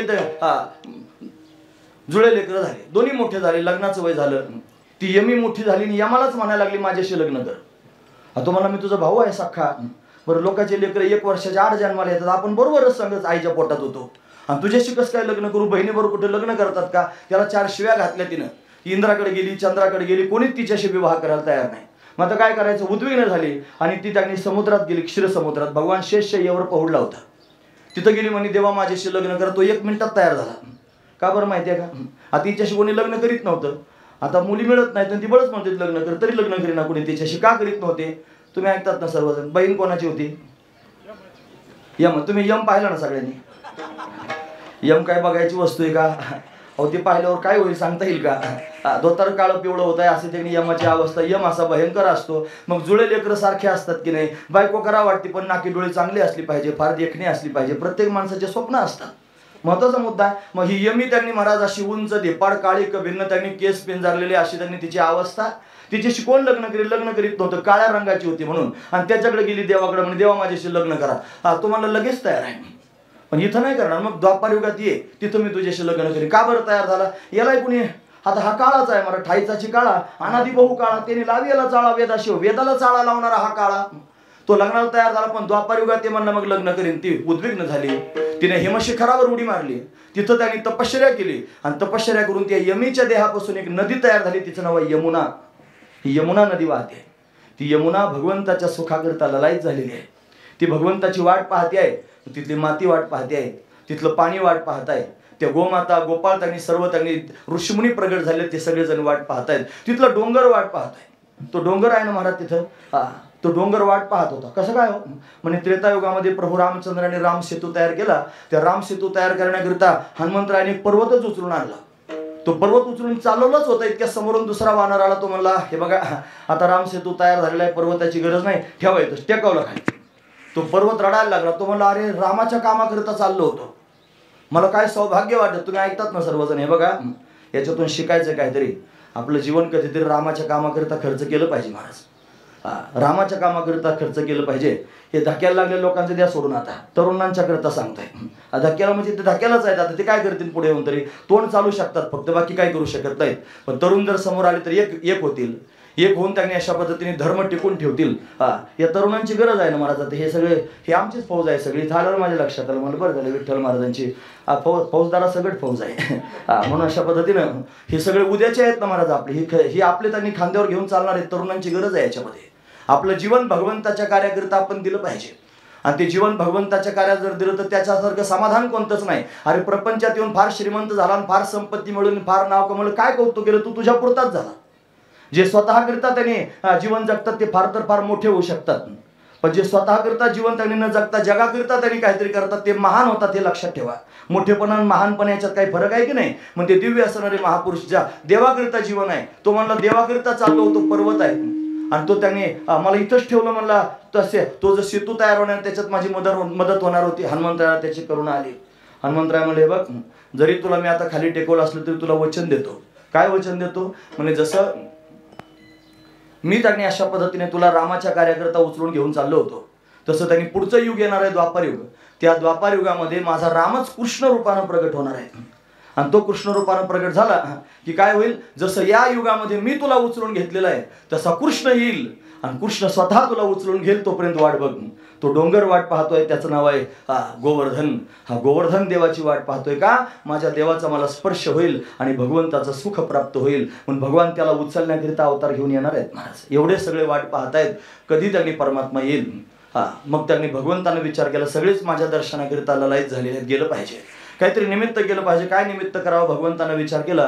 पृथ्वीवर पापाचा भार झाला, कंसासारखे, जरासंधासारखे, दुर्योधनासारखे, दुःशासनासारखे आणि जन्माला आले भयंकर त्रास सर्व लोकांना देऊ लागले, देवदेवतांचा छळ करू लागले. पृथ्वीवर पापाचा भार झाला, भगवंताकडे गेली, मला वाचवा देवा असं त्यांनी म्हणू लागली. भगवंतानं सांगितलं, चिंता करू नकोस. आकाशवाणी झाली, हे आकाशाची वाणी सांगे सकळासी, तळमळ मानसी करू नका. देवकीच्या गर्भा येईल भगवान, रक्षील ब्राह्मण गायी भक्त. ब्राह्मण गोमातेचा आणि भक्तांचा सांभाळ करण्याकरिता देव येणार आहे महाराज. तिघांवर आघात होत असतो. धर्म मोडकळीला कधी येतो, हा तिघांवर आघात झाल्यानंतर येत असतो. लक्षपूर्वक आहे का मी काय सांगतोय ते. ब्राह्मण फार महत्वाचा आहे म्हणून आता लोकांना ब्राह्मणांची ॲलर्जीच झाली. वेगवेगळ्या संघटना केल्या लोकांनी आणि फार शाहजूकपणा, जसं काय मला लय कळत आहे असं त्यांनी लोकांपेक्षा वेगळं काहीतरी करून दाखवाय, फार अक्कल असल्यासारखं दाखवायचं आणि तोंड भरून ब्राह्मणांची निंदा करायची. अरे ब्राह्मण, ते ब्राह्मणाने काय तुमचं वाकडं केलं रे. ब्राह्मण फार लोक म्हणते ना महाराज ब्राह्मण दिसतो बरं का, ब्राह्मणांची गळ घेतो. नाही, मी ब्राह्मणांचा आदर करतो. का बरं आदर करतो, माझ्या देवानं आदर केला. माझ्या भगवंताला पदवी आहे गो ब्राह्मण प्रतिपालक. माझा देव जर ब्राह्मणांचा आदर करतो, यात पुढे आपण येणार आहे. तो महाबळ भट आला, तो त्याने ब्राह्मण नव्हता, तो नकली ब्राह्मण होता, तरी देवानं जीवेच मारला नाही. का बरं मारला नाही, त्याचं कारण भगवान ब्राह्मणांचा भक्त आहे. त्या भगवान श्रीकृष्ण परमात्म्यानंतर एकच सार्वभौम राजा असा झाला की ज्याच्या समोर त्यांनी लिहिलं जात होतं गो ब्राह्मण प्रतिपालक. आणि तो राजा जर कोण असेल तर छत्रपती शिवराय. शिवरायांच्या समोर त्यांनी महाराज गो ब्राह्मण प्रतिपालक असं लिहिलं जात होतं. मोठी गोष्ट आहे. ब्राह्मणांचा आदर करणारे छत्रपती होते. बघा आपण छत्रपतींचं नाव घेऊन त्यांनी अशा पद्धतीने जगायचा प्रयत्न करतो. त्यांचं नाव घेऊन जगण्यापेक्षा त्यांनी जे केलं ते पाहून जगलं पाहिजे, हा जास्त महत्वाचा विचार आहे. त्याने जो आदर्श आपल्याला घालून दिला ते पाहून जर आपण जगलो तर निश्चित आपलं जीवन समाधानाचं होईल. म्हणून छत्रपती गो ब्राह्मण प्रतिपालक आहेत. ब्राह्मण महत्वाचा आहे. आमचे भाऊ म्हणायचे, भाऊ म्हणजे वैकुंठवासी पंढरीनाथ महाराज देवकर, ते म्हणायचे अरे ब्राह्मणांची निंदा करू नका. आपली जर त्यांनी एखादी हाड किंवा एखादा त्या आपल्या हिरडीतून जर पू यायला लागला, आपण काय हिरडी कापून काढतो का, त्याच्यावर उपचार करतो. तसं त्यांनी ब्राह्मण आपलेच आहेत. ते जरी त्यांनी तुम्हाला असं वाटत असतं चुकीचे वागतात, असे वागतात, जो करेल तो भरेल ना. तुम्हाला कोणी उचापती सांगितल्या. ब्राह्मण महत्वाचा आहे. गोमाता फार महत्वाची आहे महाराज. गोमातेचा सांभाळ करण्याकरिता परमात्मा येतो. आता ती जर्शीन वष्टन आल्यापासून गोमातेचं महत्वच लोकांना वाटलं, राहिलंच नाही महाराज. त्याच्यात ती जास्त दूध देत नाही, त्याच्यामुळे तिचं काही महत्व अशा पद्धतीत लोकांना वाटत नाही. तिच्या प्रत्येक गोष्टीमध्ये त्यांनी दिव्य असणारा भाव आहे. लक्षपूर्वक ऐकण्यासारखंच आहे. तिच्या पायाचे खुरं असतात ना, गायीच्या पायाचे, गावरान गायीच्या पायाचे खुरं. नापीक भूमीमधून जर ती गाय चालत गेली ना आणि तिच्या खुरांचा आणि त्या भूमीचा जर घर्षण झालं तर नापीक भूमी सुद्धा सुपीक होते. असं सामर्थ्य तिच्या पायाच्या खुरात आहे महाराज. तिचं असणार गोमूत्र आहे की नाही, हे गोमूत्र त्यांनी महाराज कॅन्सर सारखे असाध्य रोग बरं करतं. गावरान गायचं गोमूत्र. तिचं जे शेण आहे ना, एखाद्याला जर टीबी झालेला असला तर त्याला एका खोलीत ठेवायचं 6 महिने. त्या खोलीचं उभं भिंतीचं सारवण आणि जमिनीचं सारवण सुद्धा गावरान गायीच्या शेणानं करायचं. त्याचा टीबी सुद्धा बरा करण्याचं सामर्थ्य तिच्या अंगात आहे. गावरान गायीच्या पाठीवरून जर त्यांनी रोज 5 मिनिटं सलग हात फिरवला तर बीपी कंट्रोलमध्ये राहतो, ब्लड प्रेशर कंट्रोलमध्ये राहतो आपला.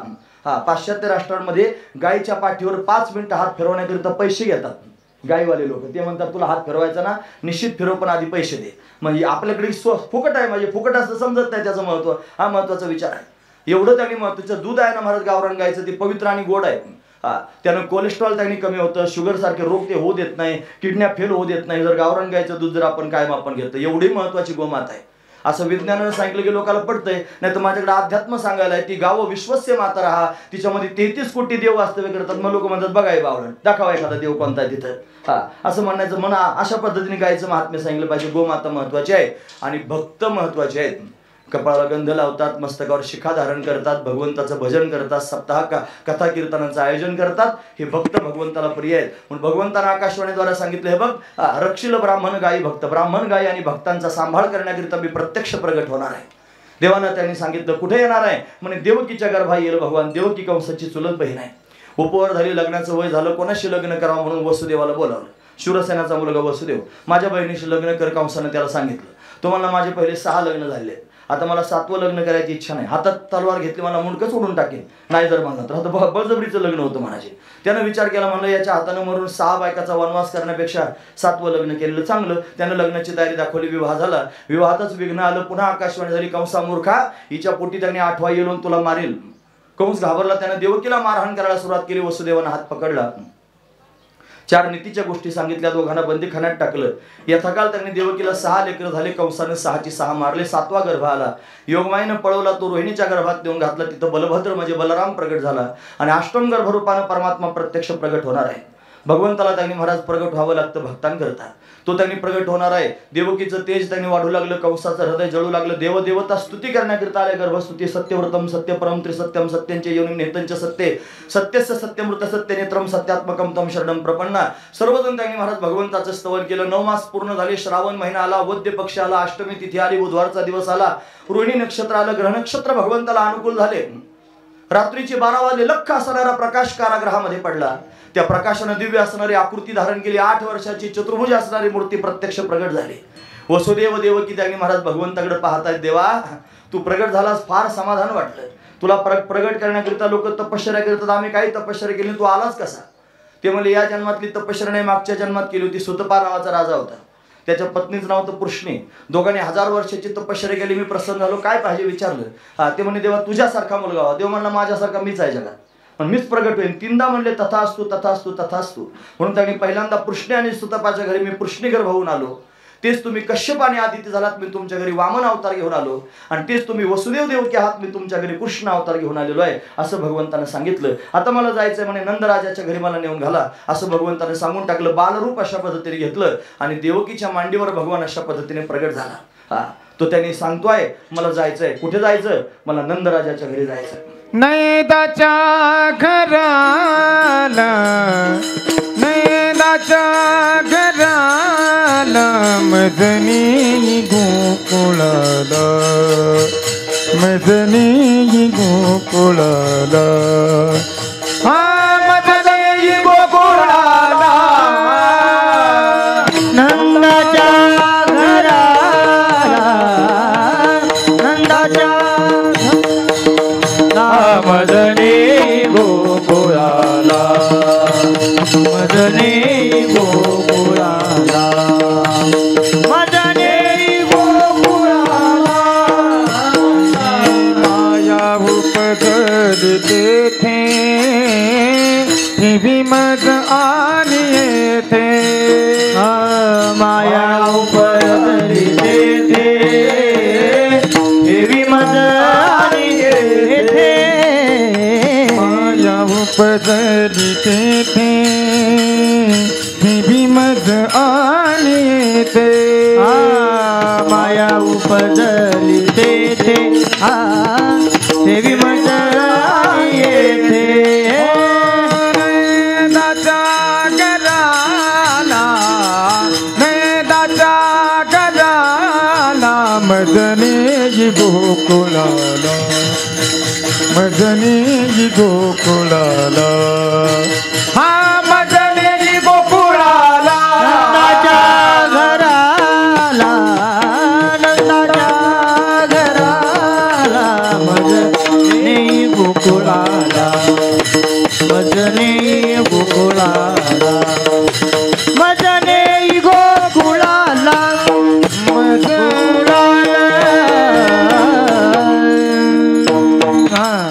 नंदाच्या घराला, मजने गोकुळाला, मला गोकुळाला नेऊन घाला. एवढा मोठाच तुला न्यायचं कसं? भगवान मला मी लहान होणार आहे. भगवंतानं बालरूप धारण केलं. देवकीनं भगवंताला मांडीवर घेतलं, तिला प्रेमपाना फुटला आणि भगवंताला स्तनपान करू लागली. देव स्तनपान करतोय, देवकीचं एवढं सुख झालं महाराज. त्या सुखानं सगळं जग विसरल्यासारखं झालं. कृष्णाची या सुखे भूक नाही तहान सुख झालं. कोणाला झालं? देवकीला झालं महाराज. फार समाधान वाटलं, विसरली स्वतःला. पण दुसऱ्या क्षणाला आठवलं, जर कंस आला मग काय करायचं? सोडा सोडा मिठी, लपवा लपवा जग जेठी, जनी कंसाशी कळेल माझ्या बाळाशी मारेल. म्हणून त्यांनी वसुदेवाच्या हातात भगवंताला दिलं. वसुदेवाच्या हाताला भगवंताचा स्पर्श झाला. वसुदेवाला भगवान प्राप्त झाला, हातात देवाला घेतलं. एवढं सुख झालं महाराज की त्या सुखानं त्यांनी वसुदेव स्वतःला विसरून गेले. कृष्णाची या सुखे भूक नाही तहान, भूक तहान हरून गेली. वसुदेवाच्या चित्तामध्ये दिव्य अवस्था तयार झाली. अशी स्थिती वसुदेवाला त्याने प्राप्त झाली. पण वाचवलं पाहिजे, बाळाला गेलं पाहिजे. घेऊन टोपली जवळ आली, देवाला टोपलीत घातलं. द्वारपाल झोपी गेले होते. दरवाजे उघडले, रस्त्याने चालू लागले. धोधो पाऊस पडायला लागला. यमुनेला पूर आला, पुरात प्रवेश केला. वसुदेवाच्या नाकातोंडात पाणी जाणार. भगवंतानं ओळखलं. काय झालं? यमुनेला पूर आलेला आहे. कशाचा पूर आहे हा? तिला आनंदाचा पूर आला. ती यमुना वाट पाहत होती ना, देव येणार आहे म्हणून. आधी आपण ऐकून त्याचं वर्णन. वाट पाहते, देव येणार आहे म्हणून. आणि तो देव आला महाराज प्रत्यक्ष. तो आल्यानंतर तिला एवढा आनंद झाला, देव आलेला आहे. आता काय केलं पाहिजे? त्याच्या चरणांना स्पर्श केला पाहिजे. पत्नी आहे ना, चरण स्पर्शा करता ललायत आहे. देवानं तिचं मनोगत जाणलं आणि जाणून स्वतःच टोपलीतून पाय बाहेर काढला आणि तिला चरण स्पर्श केला. यमुनेला सुख झालं महाराज. कृष्णाचे या सुखे शांत झाली. ती निमाली महाराज. ती शांत झाली. तिनं रस्ता दिला, दुभंगली. भगवंताने चरणस्पर्श करून तिला सांगितले, बघ हे पाय घेऊन आलेलो आहे आणि थोड्याच वेळात तुझ्या वाळवंटात खेळायला येणार आहे, तू चिंता करू नकोस. तिला आश्वासन मिळालं. आता हाताने आश्वासन देतात लोक, पण त्यानं पायानं दिलं म्हणा. तिला पायाची गरज होती, पायानं आश्वासन दिलं. दुभंगली तिनं रस्ता दिला आणि पलीकडच्या काठाला गेली. यशोदा राणीच्या समोर कन्या प्रगट झाली होती. आपला मुलगा तिथे ठेवला, कन्या आपल्या बरोबर घेतली. पुन्हा कारागृहात आले. कन्येनं आकांत केला. कंस धावत आला तिला मारण्याकरिता. हातातून निसटली, आकाशात उभी राहिली. तुझं लागी वधी उपजाला मजा आधी तिनं सांगून टाकलं. कंस घाबरला. त्याच्यात भय निर्माण झालं. तिकडं परमात्मा प्रगट झाला. तो प्रगट झाल्याचं त्या बातमी सगळ्या गावाला अशा पद्धतीने कळाली. सगळं गाव आनंद विभोर झाला. सगळ्यात आधी सुनंदा गवळून येलं. सुनंदा गवळून नंदराजाची बहीण आहे महाराज. नंदाला 2 बहिणी आहेत, नंदा आणि सुनंदा. त्यातली सुनंदा नावाची गवळण आहे, यशोदा राणीची सेवा करण्याकरिता आली होती. ननंद कळते ना तुम्हाला, जिला आपल्या भावाच्या भावजाईच्या प्रपंचामध्ये असतो आनंद, तिला म्हणतात ननंद. हे ननंद शब्दाची व्याख्या आहे. फार आनंदानं त्यांनी अशा पद्धतीनं ती आली. ती सेवा करत होती. खिडकीतून पाहिलं, नीलमण्यासारखा चमकणारा कन्हैया तिला दिसला. घाईघाईनं त्यांनी अशा पद्धतीने आतमध्ये गेली. वहिनी जागे व्हा, तुम्हाला मुलगा झाला. झोपेत कुठे लेकरं होत असतात का महाराज? झोपेत लेकर झाले कधी ऐकले का तुम्ही? मग इथं कसं काय झोपेत झालं? माया प्रगट झाली होती. माया काही पण करू शकते. माया किमकिम न करते. तिथं माया प्रगट झाली होती म्हणून झोप लागली होती. मायेची झोप आहे महाराज. त्याच्यात चिंतन आहे, ते सांगायला वेळ नाही. पुढे त्याने अजून जायचं, लवकर घड्याळ पुढे जाणार आहे, लक्षपूर्वक आहे का? म्हणून अशा पद्धतीनं त्याने भगवान प्रगट झाला. यशोदेला फार आनंद झाला महाराज. भगवंताला हृदयाला लावलं. ती पण स्तनपान भगवंताला करवते आहे. भगवान दूध पिऊ लागला. यशोदेचं एवढं सुख यशोदेला झालं महाराज. काय सांगावं? कृष्णाची या सुखे भूक नाही तहान अशी अवस्था यशोदेची झाली. आता त्यांनी महाराज सुनंदा गवळण नंदराज, मी सांगेन तुम्हाला 3 वेळा हात करावा लागतो मला. आता अभंग काय आहे? कृष्णाची या सुखे भूक नाही तहान. म्हणजे मला कृष्णाचं सुख सांगितलं पाहिजे की नाही? मग कृष्णाचं सुख झालं कोणाकोणाला हे पण कळलं पाहिजे ना. भगवान प्रगट झाला, देवकीला सुख झालं. सगळ्यात आधी स्वर्गातल्या देवांना झालं. ते गर्भस्तुती करण्याकरिता आले. सत्यव्रतम सत्यपरम ते सत्यम सत्यांच्या योनी त्यांनी भगवंताचं स्तवन केलं. का? सुखी झाले. कंस त्यांनी फार त्रास देतोय. देवा तू आलास, फार सुख झालं. देवाच्या सुखानं सुखी झाले. देव स्वर्गातले देव सुखी झाले. देवकी सुखी झाली. भगवंताला स्तनपान करत होते. वसुदेवानं भगवंताला उचललं. वसुदेव सुखी झाला. पुढे त्यांनी यमुनेला चरणस्पर्श केला. यमुना सुखी झाली. आता त्यांनी महाराज यशोदेपर्यंत जाऊन पोहोचला. यशोदा सुखी झाली. आता सुनंदा नंदराजाला सांगायला निघाली. भैया मोठी आनंदाची गोष्ट आहे. भल्या पहाटे गोमातेची सेवा करत होते नंदराज. जन्मभर गोमातेची सेवा केली म्हणून गोपाळ परमात्मा प्रत्यक्ष घरी प्रगट झाला. गोमातेची सेवा फार महत्वाची असते महाराज. कीर्तनातून कीर्तनकारानं 2-5 मिनिटं व्हायना पण गोमाता सांगत जावी, धर्म सांगावा. कीर्तनकार म्हणजे उगत त्याने कीर्तन करणार नसावा, तो धर्माचा एक चांगला कार्यकर्ता असावा. लोक कोणाकोणाचे कार्यकर्ते असतात आणि काय काय कार्य करतात ज्याला त्याला माहिती आहे. पण कीर्तनकार तरी निदान धर्माचा, त्यानं कंबर बांधून लोकांच्या समोर त्यांनी बोलायचं ना, त्यानं धर्म लोकांच्या समोर सांगितलं पाहिजे. फार महत्वाची गोष्ट आहे. पुढे कीर्तन करताना तुम्ही भगवंताचं वर्णन सांगून धर्म सांगायचं लोकांच्या समोर. धर्म अतिशय महत्वाचा. नाही सांगितलं तर काय उपयोग आहे महाराज? मग गावगाव सांगितलं पाहिजे, त्याची गरज आहे. आता जर धर्म नाही राहिला तर सप्ते कुठे करतात? कोणत्या ठिकाणी सप्ते करतात सांगा? धर्म मूळ आहे महाराज, फार महत्वाची गोष्ट आहे. म्हणून आपण धर्म पाळा, ते मग धर्माचे पालन करणे पाखंड खंडन हेच आम्हा करणे काम, बीज वाढवावे ना. म्हणून गावगाव त्यांनी संघटित झाले पाहिजे. लोक आपल्या घरच्या लेकरांना त्यांनी संस्कार केले पाहिजेत, मंदिरात पाठवले पाहिजेत, हरिपाठ म्हणायला लावला पाहिजे, हनुमान चालिसा म्हणायला लावला पाहिजे. काल आम्ही गेलो होतो वडनेरला, वडनेरचे महाराज आलेले आहेत, बाळकृष्ण महाराज. तिथंच माऊली बाबांचा काल दशक्रिया होता, तिथे माऊली बाबा होते म्हणून ते गेलो होतो त्यांच्या गावामध्ये. आणि सगळे गावातले छोटे लहान मोठे सगळे माणसं एकत्र येतात आणि हनुमान चालिसा म्हणतात. किती माणसं जमतात? 200 लोक एका वेळेला एकत्र येऊन हनुमान चालिसा म्हणतात. कशा करता तुम्हाला सांगितलं? त्या महाराजाचं काय कौतुक करू? ते महाराजांना आम्ही एकच आहोत. मग वेगळं कौतुक करायची काय आवश्यकता आहे? का सांगितलं तुमच्या समोर? त्या गावानं आदर्श लोकांच्या समोर उभा केलाय की 200 लोक एकत्र येऊन हनुमान चालिसा म्हणतात. आपल्या गावात म्हणतात का 200 एकत्र येऊन? नाही म्हणत. मग का नाही म्हणत हा प्रश्न आपल्या मनाला विचारा. त्याचं कारण आपण धर्माचे कार्यकर्ते नाहीत म्हणून. धर्माचे कार्यकर्ते व्हा आणि गावगाव त्यांनी सगळ्या लोकांना संघटित करून धर्मकार्य करण्याकरिता सुरुवात करा. नाही जर आज हे केलं, माझं म्हणणं नाही ऐकलं, तर उद्या अशी बला येईल ना महाराज, असं घरात घुसल ना, मग तुम्हाला ते बाहेर नाही काढता यायचं. लक्षात ठेवण्यासारखा मुद्दा आहे. पोरांकरता सांगतो, खरंच सगळ्यांनी संघटित व्हा, स्वाभिमान बाळगा, गर्व से कहो हम हिंदू है. गर्वानं म्हणा मी हिंदू आहे, फार महत्वाची गोष्ट. गर्व से कहो नाही, गर्व से दिखाओ हम हिंदू आहे. निदान दाखवा तरी मी हिंदू आहे म्हणून. मरगळ कशा करता? आपला धर्म फार श्रेष्ठ आहे महाराज. हे बघा, कंबर बांधून मी दुसऱ्या धर्माची निंदा करतोय का? दुसऱ्या एका तरी धर्माचं नाव मी काढलंय का? मला काढायचं नाही. आपल्याला काय अधिकार आहे दुसऱ्याच्या धर्माची निंदा? ते त्यांच्या पद्धतीने जगतायत, जगो बिचारे, आपल्याला त्याच्याशी काही दुमत नाही. आपल्याला आपला धर्म सांगणं फार गरजेचं आहे. धर्माचं व्यासपीठ आहे का राजकारणाचं व्यासपीठ आहे का? हे समाजकारणाचं व्यासपीठ आहे का धर्मकारणाचं व्यासपीठ आहे? मग धर्मकारणाच्या व्यासपीठावरून धर्मच सांगितला पाहिजे. तो धर्मच अतिशय महत्त्वाचा. सर्व बरोबर आहे की नाही? धर्मच अतिशय महत्त्वाचा, तो आपण सांगितलं पाहिजे. तुमच्या कपाळाला गंध लावलेला दिसतोय. आता शाळांमध्ये अशी परिस्थिती आहे, खरं सांगतो. शाळेमध्ये गेल्यानंतर पोरांच्या कपाळात जर गंध असला तर शिक्षक लोक म्हणतात गंध लावून येऊ नको. आम्हाला वरतून तसा त्यांनी नियम आहे की विद्यार्थ्यांना गंध लावू द्यायचा नाही.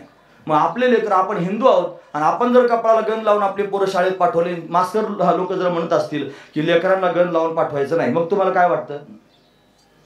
बंद व्हायला पाहिजे का गंधाची परंपरा? नाही व्हायला पाहिजे, आपली चालू राहिली पाहिजे की नाही? मग ठराव पास केला पाहिजे. शिक्षकांना मर्यादा असते, त्यांना नोकरी आहे, त्यांना त्यांच्या पोटाचा प्रश्न आहे, हा महत्वाचा विचार आहे. ते कशाला विचार आहे? वरून जो नियम आहे तो चालवतील.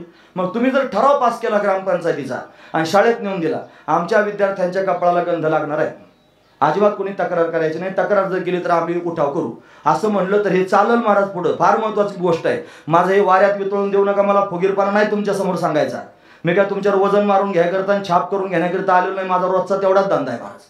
रोज उठून तेवढं, मला बाकी काही कामच नाही. तेवढी का सांगतो जीव तोडून? अरे हे आपण नाही केलं तर कोण करेल? मग हे आपण पाळण्याची गरज आहे. तरुणांनी समोर आलं पाहिजे आणि एकत्र येऊन त्यांनी धर्म अशा पद्धतीने सांभाळला पाहिजे, गरज आहे. म्हणून त्यांनी गोमातेची सेवा या मुद्द्यावरून चाललं होतं. नंदराजाने गोमातेची सेवा केली. धर्म आहे आपला गोमातेची सेवा करणं. फार आनंद झाला महाराज. घाईघाईनं पाहण्याकरिता गेले भगवंताला. नंदराजानं भगवंताला पाहिलं. कृष्णाला पाहिल्याबरोबर सुख झालं महाराज. नंदराजाला सुख झालं, यशोदेला सुख झालं, नंदाला सुख झालं. सगळ्या गावात बातमी पसरली, गवळण सांगे गवळणीला पुत्र झाला यशोदेला. सगळा गाव आनंद विभोर त्यांनी होऊन भगवंताला पाहण्याकरिता येऊ लागला. नटून थटून शृंगार करून खेळणा पाळणा सुंठवडा वस्त्र आभूषण हे सगळंचे सगळं त्यांनी घेऊन नंद भवनामध्ये सगळेजण जमा झाले. 4 दरवाजे आहेत नंद भवनाला. 4ही दिशांनी लोकांची गर्दी होऊ लागली. भगवंताला पाळण्यात घातलं होतं. सर्वजण त्यांनी भगवंताला पाहण्याकरिता आले होते. सकाळपासून संध्याकाळपर्यंत लोकांची रीघ लागली होती महाराज.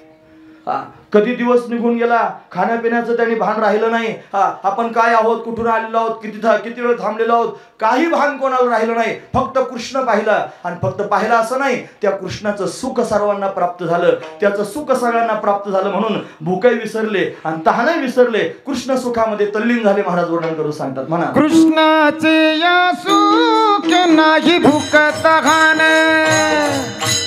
कृष्णाचे या सुख नाही भूक तहान, कृष्णाचे या सुख भूक तहान, कृष्णाचे या सुख नाही भूक तहान. वा वा, क्या बात है. कृष्णाचे या सुख नाही भूक तहान, कृष्णाची या सुख नाही भूक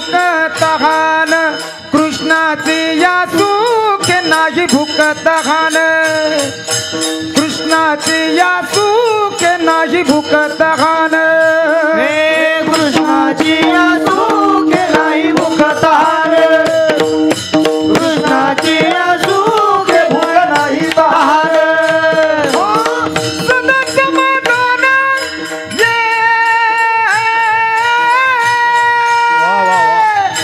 सदा समाधान सकळा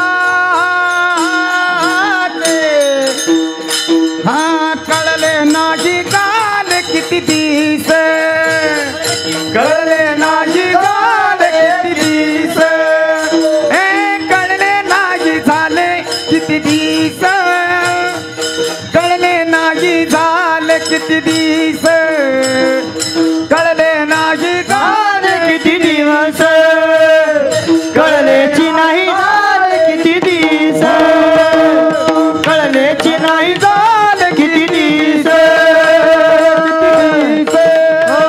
किती दिस दिस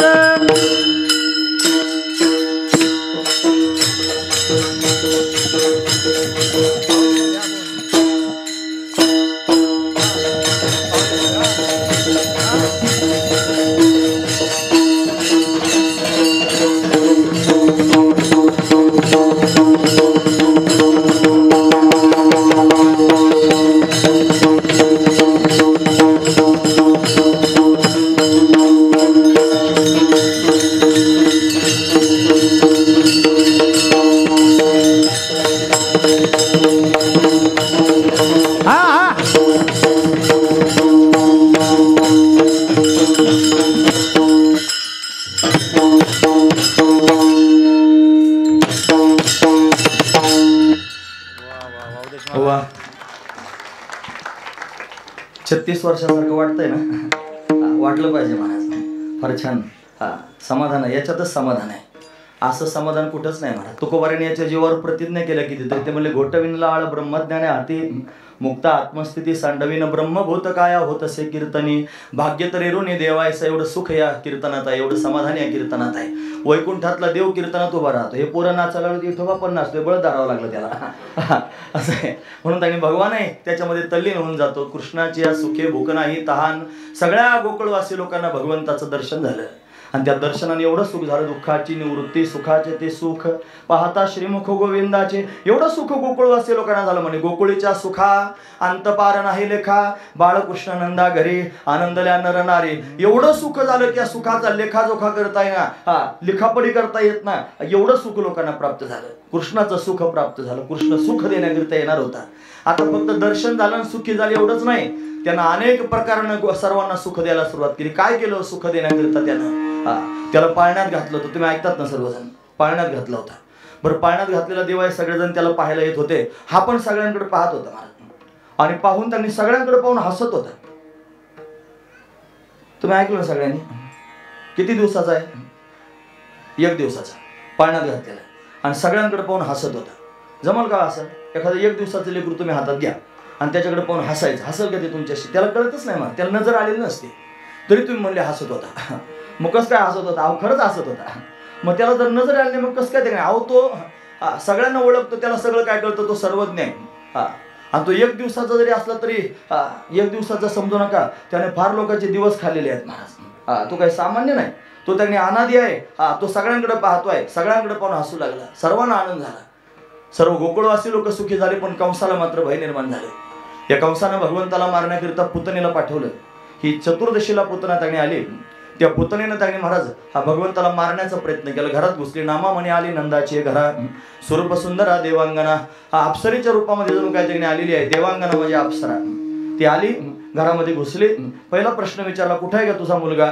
ती म्हणली आताच पाळण्यामध्ये झोपवलेला यशोदा म्हणली देवानं विचार केला त्याने मी तर जागाच आहे नाही म्हणते आताच झोपवलेला आहे बोनीचं गिऱ्हाईक आलं म्हणले आणि याला जर नाट लागली तर पुढचा धंदा कसा व्हायचा पुढे बहुत करणे आहे मग काय केलं देवानं रडायला सुरुवात केली यशोदे काय खोटं बोलते म्हणे पोरग जागच आहे जागा म्हणलं की बाळाला घेतलं हातात आणून दिलं महाराज पुतनेच्या पुतनेनं भगवंताला हातात घेतलं आणि भगवंताच्या मुखारविंदाकडे पाहिलं मारण्याकरिता आली होती भागवतकार म्हणतात अहो बकियम स्तन कालकुटम जिघंस या पाय दप्य साध्वी विष घेऊन मारण्याकरिता आली होती भगवंताला पण विसरूनच गेली महाराज मी मारायला आले म्हणून. भगवंताकडे पाहून अशी तल्लीन झाली, स्वतःला विसरली, घळघळा नेत्रांमधून अश्रुधारा व्हायला लागल्या. एवढा आनंद पुतनेला झाला त्याचं शब्दात वर्णन करून सांगता येत नाही. समाधीच लागली. कृष्णाची या सुखे भूक नाही तहान. कोणाला झालं? पुतनेला सुद्धा झालं महाराज. आता देवानं तिचं तोंड पाहिलं, डोळे बंद करून घेतले. त्याचे बरेच कारण आहेत, ते नंतर कधीतरी ऐका. का बरं बंद केले त्याच्या मागे फार कारण आहेत. मला ते सांगायला लागलं तर अख्खं कीर्तन त्याच्यात होईल.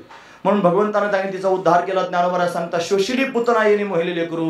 विष पाजायला आली ती विष पिऊन घेतलं. मग प्रेमपाना फुटला, प्रेमपाना प्राशन केला. मग तिचे प्राण भगवंतानं ओढून घेतले. शोषिली पुतना प्राण ओढले. मग आकांत करू लागली. सामुंच मुंच आलं मी ती प्रभाशिनी. बाहेर त्यांनी पडली. धाडकन जमिनीवर त्यांनी आदळली. भगवंताने तिचा उद्धार करून टाकला. पुतना मारल्याची बातमी आणि कंसाला कळाली. कंस घाबरला. तुम्हाला एवढी मोठी पुतना मारली गेली. त्यानं महाबळ नावाचा असुर पाठवला. तो बलवान आहे पण ब्राह्मणाचं रूप धारण करून आला. त्यानं त्यांनी भगवंताला मारण्याकरिता प्रयत्न सुरू केले. तो त्यांनी ब्राह्मण होऊन आला होता. बसायला पाठ दिला, टेकायला पाठ दिला, पंचांग ठेवायला पाठ दिला. त्यानं पंचांग ठेवलं. त्याचं चहा पाणी नाश्ता फार चांगलं झालं महाराज. दणकून त्यांनी हाणला आधी. मग पंचांग सांगायला लागला. ते सांगायला लागल्यानंतर मग त्याच्यात सांगायला लागलं मला मुलगा असा आहे, फार चांगला आहे. आधी त्या ज्योतिषी लोकांना आधी चांगलं सांगावं लागतंय. नंतर हळूहळू मग सांगतात ते सगळं चांगलं आहे बरं का, पण हे थोडं हा ग्रह जरा थोडा खराब आहे आणि याने थोडा असं होत असते. नंतर सांगतात ते. मग आधी सुरुवातीला फार चांगलं सांगितलं, सगळं चांगलं सांगून घेतलं. नंतर म्हणले पोरग त्यांनी खोड्या करील, हे चोऱ्या करील, हे व्याभिचार करील, हे 16,108 बायका करील, हे घरात ठेवण्यासारखं नाही, याला पेटीत घाल. भगवान म्हणले वा रे वा, असं ज्योतिषी पाहिलाच नाही. खरंच सगळं खरं सांगितलं. मी खोड्या करणार, चोऱ्या करणार, एवढ्या बायका करणार, हे सगळं खरं सांगितलं. घरात ठेवू नका, मला पेटीत घाल, जंगलात पुरून टाक. तेव्हा माझ्याच मुळावर उठला, तुझं कौतुक करीत होतो. आता तुला गंमत तुझी गंमत त्यांनी केली पाहिजे. ज्या पाटावर बसला होता त्या पाटाकडे देवानं पाहिलं आणि फक्त भुवईने खुणवलं महाराज. अचेतन पदार्थ सुद्धा भगवंताच्या सत्यानं नाचू लागतात. तो पाठ उंच आकाशात उडाला. त्याला धरला असाच ब्राह्मण फेकून दिला महाराज. तोंड घशी पालथा पडला. टेकायला पाठ दिला तर तो त्यांनी म्हणला मित्र का कमी करू. उंच आकाशात उडान रपकान त्याच्या पाठीत जाऊन पडला. निळोबाराय म्हणतात कपटिया महाबळ भटा दिले पिढेदान. त्याला त्यांनी कपटी होऊन आला होता. त्याला त्यांनी भगवंतानं अद्दल घडवली. तो नागवाच कंसाच्या समोर त्यांनी गेला.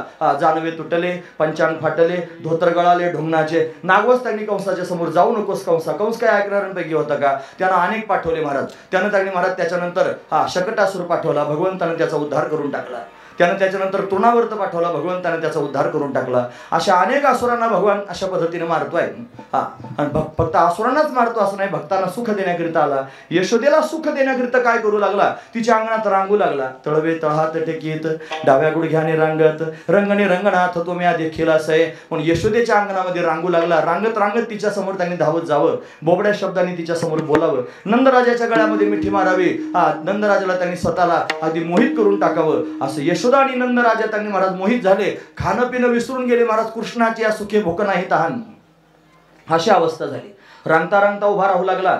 उभं राहता राहता त्यांनी महाराज अशा पद्धतीने चालू लागला. 84 खांब आहेत त्या घराला. 84 खांबा मंदिर आहे. जर तुम्ही गेले असाल कधी गोकुळामध्ये पाहण्याकरिता, आजही 84 खांब आहेत, दगडी खांब. त्या खांबांमधून त्यांनी फिरतोय. पायात पैंजण आहेत, फार सुंदर आईनं शृंगार केलेला आहे. छुम छुम करत त्यांनी पैंजण वाजतायत. ठुमक ठुमक करत अशा पद्धतीने चालतोय. असा असणारा हा कन्हैया त्यांनी महाराज घरात आनंद देतोय सर्वांना. तो आता मित्रांमध्ये खेळायला जाऊ लागला. त्याच्या मित्रांची नाव आहेत पेंद्या, वरद्या, वाकुड्या, श्रीदाम, सुदाम, मधुमंगल, मनसुख, बोबड्या. ही मित्रांची गोपाळांची नाव आहेत. त्या सगळ्या गोपाळांचा फार छंद आहे. त्यांच्यामध्ये खेळण्याकरिता हा लढाई ते 4-5 वर्षाचा कन्हैया झालेला आहे. लक्षपूर्वक ऐका. घरात सकाळी भल्या पहाटे आईनं जागा करावं. जागो मोहन प्यारे. त्यानं जागं व्हायचं. मग तिनं त्याचा स्नान घालायचं, शृंगार करायचा, त्याला स्वतःच्या लोणी खाऊ घालायचं. मग त्यानं म्हणायचं मित्रांबरोबर खेळायला जाऊ. मग तिनं म्हणायचं जा. तिथून त्यांनी निघायचं आणि मोठ्यानं हाका मारत त्यांनी चालायचं. ए पेंद्या, ए वरद्या, ए वाकुड्या, ए श्रीराम, सुदाम, मधुमंगल. गावातले लोक सगळे ऐकायचे महाराज. एवढ्या मोठ्याने हाका मारायची काय गरज आहे का. गोपाळ काय बहिरे होते का. त्यांना ऐकू येत नव्हतं का. ऐकू येत होतं त्यांना. मग एवढ्या मोठ्याने काय अडत होता. फक्त गोपाळांना नव्हतं सांगायचं मी आलो म्हणून. गावातल्या सगळ्या लोकांना जाग करायचं होतं मी आलो म्हणून. मग सगळेच लोक त्याच्याकडे त्यांनी पाहत होते. हा कन्हैया आला. कुणी हातातलं काम टाकून खिडकीत, दरवाजात, गच्चीवर, वट्ट्यावर सगळ्यांनी उभं राहायचं आणि त्याच्याकडे पाहायचं. आणि त्यानं सुद्धा तिरक्या नजरेने सगळ्यांकडे पाहायचं आणि स्मित हास्य करायचं. एकदा त्यानं पाहिलं आणि स्मित हास्य केलं की गोकुळातल्या सगळ्या लोकांना त्यांनी महाराज स्वतःचा विसर पडत होता. असेच बसून राहत होते महाराज. भूक आणि तहान सगळं विसरूनच जात होतं. कृष्णाचं सुख फक्त डोळ्यासमोर दिसत होतं. कृष्णाची या सुखे भूक नाही तहान. सगळ्या गोकुळवासी लोकांना ही अवस्था प्राप्त झाली होती. अभंग तोच आहे ना. अभंगावरच बोललं पाहिजे ना महाराज. इथून तिथून त्याच्यावर जाता राहिले 10-15 मिनिटं त्याच्यावरच बोलायचंय. लक्षपूर्वक ऐका. म्हणून त्यांनी महाराज कृष्णाचं सुख प्राप्त झालं, अखंड सुखाला प्राप्त झाले. त्यानं कदंबाच्या झाडाखाली जाऊन उभं राहायचं. लक्षपूर्वक आहे का? देहुडाचरण, देहुडाचरण म्हणजे एक पाय सरळ एक पाय तिरका ठेवायचा. आधी सावळा सुकुमार असणारा हा भगवान, त्यानं त्यांनी देहुडाचरण अशा पद्धतीने उभं राहायचं. त्याच्या पायाची नख त्यांनी स्फटिकासारखे ते दीप्यमान आहेत. त्याचे चरण कर्दळीच्या गाभ्या समान कोमल आहेत महाराज. त्याच्या पायामध्ये सुंदर असणारे पैंजण आहेत. त्यानं पिवळा पितांबर धारण केलेला आहे. त्याची कंबर सिंहासारखी लवचिक आहे. त्याचं उदर त्रिवलीने युक्त आहे. त्याची नाभी अतिशय सखोल आहे. त्याचं वक्षस्थल विस्तीर्ण आहे. त्याचा कंठ शंखासारखा सुंदर आहे. त्याच्या गळ्यामध्ये वैजयंती माला, तुलसी माला, कमल पुष्पांच्या माला त्यांनी घातलेल्या आहेत. त्याच्या मुखकमलाची आभा काही आगळी वेगळीच आहे. त्याच्या गळ्यामध्ये त्यानं शेला घातलेला आहे. त्याची हनवटी अतिशय मोहक आहे. कपोल म्हणजे गाल अतिशय दिव्य आहे. त्याची नासिका म्हणजे नाक सरळ आहे. त्याच्या भोया धनुष्याकृती आहेत. त्याचे डोळे कमला समान आनंददायक आहेत. त्याचं उंच असणारं कपाळ आहे. त्याच्यावर मलयागिरी चंदन लावलेलं आहे. त्याच्यावर केशराची उटी दिलेली आहे. त्याच्या मस्तकावर सोनेरी रंगाचे कुरळे केस आहेत. त्यानं मोर मुकुट धारण केलेला आहे. त्याच्या कानामध्ये दिव्य असणारी कुंडले आहेत. त्याचे ओठ कुंदर फुलासारखे लाल आहेत. त्याचे दात रत्नांची उडी ठेवल्यासारखे सुंदर दिसत आहेत. त्याचे हात अतिशय दिव्य आहेत. मनगटामध्ये मनगटे आहेत. दंडामध्ये बाजूबंद आहेत. त्या दिव्य हातांमध्ये त्याने बासुरी घेतलेली आहे. ती बासुरी आधारावर म्हणजे ओठांवर ठेवलेली आहे आणि बासुरी वाजवतोय. त्या बासुरीमधून त्यांनी महाराज गोपाळांना बोलावतोय, गोपिकांची नावं घेतोय. सगळं गाव त्यांनी भगवंताच्या त्या छंदामध्ये स्वतःला विसरून गेलं महाराज. सगळे गोपाळ, सगळ्या गोपिका, सगळ्यांना एकच छंद आहे. तो छंद म्हणजे फक्त परमात्मा, फक्त कृष्ण. कृष्ण सगळ्यांच्या मुखात कृष्णच आहे. सगळे बोलायचं म्हणलं तरी कृष्णाविषयीच बोलतात. विचार करायचं म्हणलं तरी कृष्णाविषयीच विचार करतात. भांडण जरी पेटलं तरी कृष्णावरूनच भांडतात. अशी अवस्था सगळ्या गोकुळवासी लोकांची झाली. खाणं पिणं विसरून गेले. कृष्णाची या सुखे भूक नाही तहान. कोणाला भूक लागेना आणि तहान लागेना अशी अवस्था सगळ्यांची झाली. आणि कधी झाली असेल माहिती आहे तुम्हाला? सर्व काळ सकळांना भूक नाही तहान, सदा समाधान सकळांचे. सदैव समाधान प्राप्त झालं आणि सगळ्यांना समाधान, एकाचं नाही महाराज, सगळ्यांना समाधान प्राप्त झालं. तुम्ही जर बारकाईने ऐकत असाल तर या चरणामध्ये 2 शब्द आहेत. सुरुवातीला सुख शब्द आला आणि नंतर समाधान शब्द आला. सुखात आणि समाधानात काय फरक आहे? तुम्ही ऐकतात ना सर्वजण? सुखात आणि समाधानात काय, कधी विचार केला का? सुखात आणि समाधानात काय फरक आहे? थोडा फरक आहे. फरक सांगतो. एका माणसाला गुलाबजाम फार आवडत होते. गुलाबजाम फार आता आमच्या गावात पहिल्यांदाच गुलाबजाम केले का पंक्तीला, आणि त्याचं नाव माहित नाही याला काय म्हणतात. आणि ते वाढले पंक्तीला. आता तो भोळा भावडा माणूस होता, जेवायला बसला, त्याला माहित नाही याचं नाव काय. त्याने एक वाढला होता, तेवढं खाल्ला. खाल्ल्यावर फार सुख झालं मला, फार चांगलं वाटलं, गोड लागला गुलाबजाम. त्याचं नावच माहित नाही. दुसऱ्यांदा घमेला घेऊन तो आला समोरून वाढणार आहे, इकडे इकडे म्हणे काय ते तुझ्या हातात जो आहे ना तो एक वाढ. मग गुलाबजाम नाव सुद्धा ध्यानात, तर तो एक वाढ म्हणला. एक गुलाबजाम खाल्ला होता की नाही? मग खाऊन सुख झालं की नाही? मग थांबावं की नाही आता? मग अजून घ्यावं वाटलं की नाही? का बरं घ्यावं वाटलं? सुख झालं पण समाधान नाही झालं. एक गुलाबजाम खाल्ला ना मग सुख झालं पण समाधान. मग दुसरा खाल्ला, 20-20, 25-25 खातात फुकट असल्यावर, पण समाधान मात्र होत नाही. पर वकारी यायला लागली मग म्हणतात आता बास, आता याच्यापेक्षा जास्त नको. हा महत्वाचा विचार आहे. सुख होतंय, खाल्ल्यानं सुख होतंय पण समाधान होत नाही. समाधान कधी? बस आता आता नकोच. आता मला पावलं पूर्ण आहे, प्राप्त आहे, आता काही मिळवायचं नाही. प्राप्त आहे, पर्याप्त आहे. लक्षात ठेवा वाक्य महाराज, फार मोठं वाक्य आहे. मला प्राप्त आहे, मला कृष्ण प्राप्त आहे आणि कृष्णच पर्याप्त आहे. आता कृष्णापेक्षा वेगळं तुम्ही फार मान सन्मान द्याल, तुमचा सन्मान नको, मला कृष्ण प्राप्त झालेला आहे.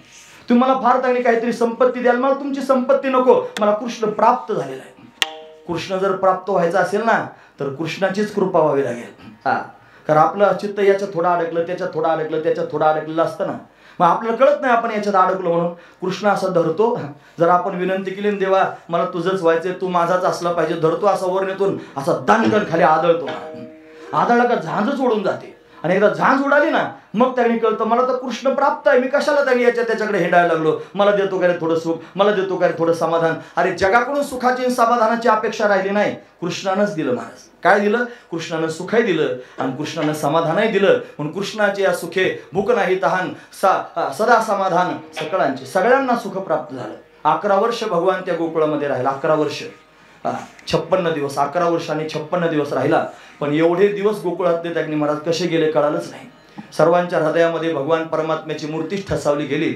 अखंड भगवंताचं चिंतन सर्वजण तुम्ही ऐकतात ना सर्वजण. आता आपण कृष्णाचं वर्णन ऐकलं ना नखापासून शिखापर्यंत, हे जर तुम्ही ऐकलं असलं तर तुमच्या मनात कृष्ण तयार झाला असेल. सगळे लोक मनामध्ये असंच कृष्णाचं ध्यान करत होते, आतमध्ये कृष्णाला पाहत होते, बाहेरचं पाहायचं लक्षातच राहिलं नाही. किती दिवस झाले कोणाला कळालंच नाही महाराज वर्णन. कळलेची नाही झाले किती दिस, कळलेची नाही झाले किती दिस, कळलेची नाही झाले किती दिस, कळलेची नाही झाले किती दिस, कळलेची नाही झाले किती दिस, कळलेची नाही झाले किती दिस, कळलेची नाही झाले किती दिस, कळलेची नाही झाले किती दिस, बाहेरील वास विसरली वास विसरली, बाहेरील वास विसरली, बाहेरील वास विसरली, कळलेची नाही झाले किती दिस, कळलेची नाही झाले किती दिस, कळलेची नाही झाले किती दिस, नाही झाले किती दिस, नाही झाले किती दिस, कळलेची नाही झाले किती दिस, कळलेची नाही झाले किती दिस, कळलेची नाही झाले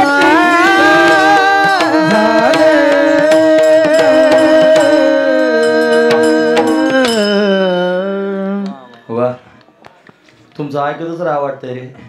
दरबाराने कीर्तन ते मला सापडले, त्यानं म्हणतो चला माझ्याबरोबर. एकही येत नाही, काय करावं त्याला. तुकारामही हा सगळेजण असेच आहेत महाराज. फार गोड गाता असं वाटतं, तुमचं गाणं थांबूच नाही, ऐकत राहावं. हे कीर्तनामध्ये हेच महत्वाचं आहे म्हणा. हे चिंतन जेवढं महत्वाचं तेवढं भजनही महत्वाचंच आहे. विठोबा रखुमाई विठोबा रखुमाई विठोबा रखुमाई विठोबा रखुमाई रखुमाई विठोबा रखुमाई विठोबा रखुमाई विठोबा रखुमाई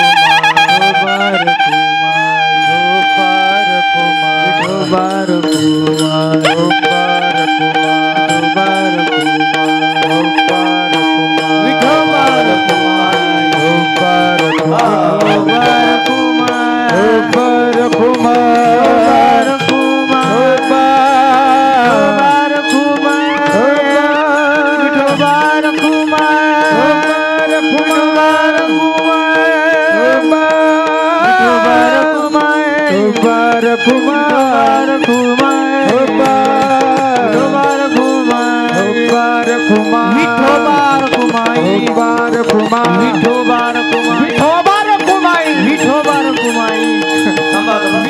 रखुमाई विठोबा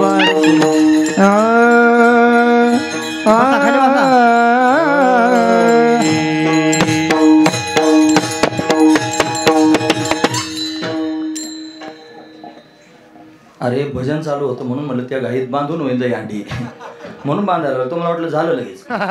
मगच म्हणून मी 12:30 वाजता थांबणार आहे म्हणून. एवढे कशाला उतावळे होता तुम्ही. कळलीच नाही झाला किती वेळ असं आहे ना. 12 वाजले ना महाराज, आता थांबलं पाहिजे. तुम्ही पण असावले असाल, लोकांना 12 वाजले की लगेच 12 वाजल्यासारखे वाटतात. असं ते होतं ना महाराज. म्हणून भगवंताच्या चिंतनात तरी नाही वाटलं पाहिजे. आणि कसं आहे त्रितपपूर्ती आहे ना महाराज. 3 बाऱ्या 12 झाले की मग 36 होतात आहे ना, आहे का नाही. मग असं 3 बाऱ्या जर 12 झाले तर 12च्या काठीवर थांबायचं नसतं, मग ते पावत नाही महाराज. निदान आणखी थोडा अर्धा पाऊण तास तरी वर झाला पाहिजे, तर मग ते पावल्यासारखं होत आहे. म्हणून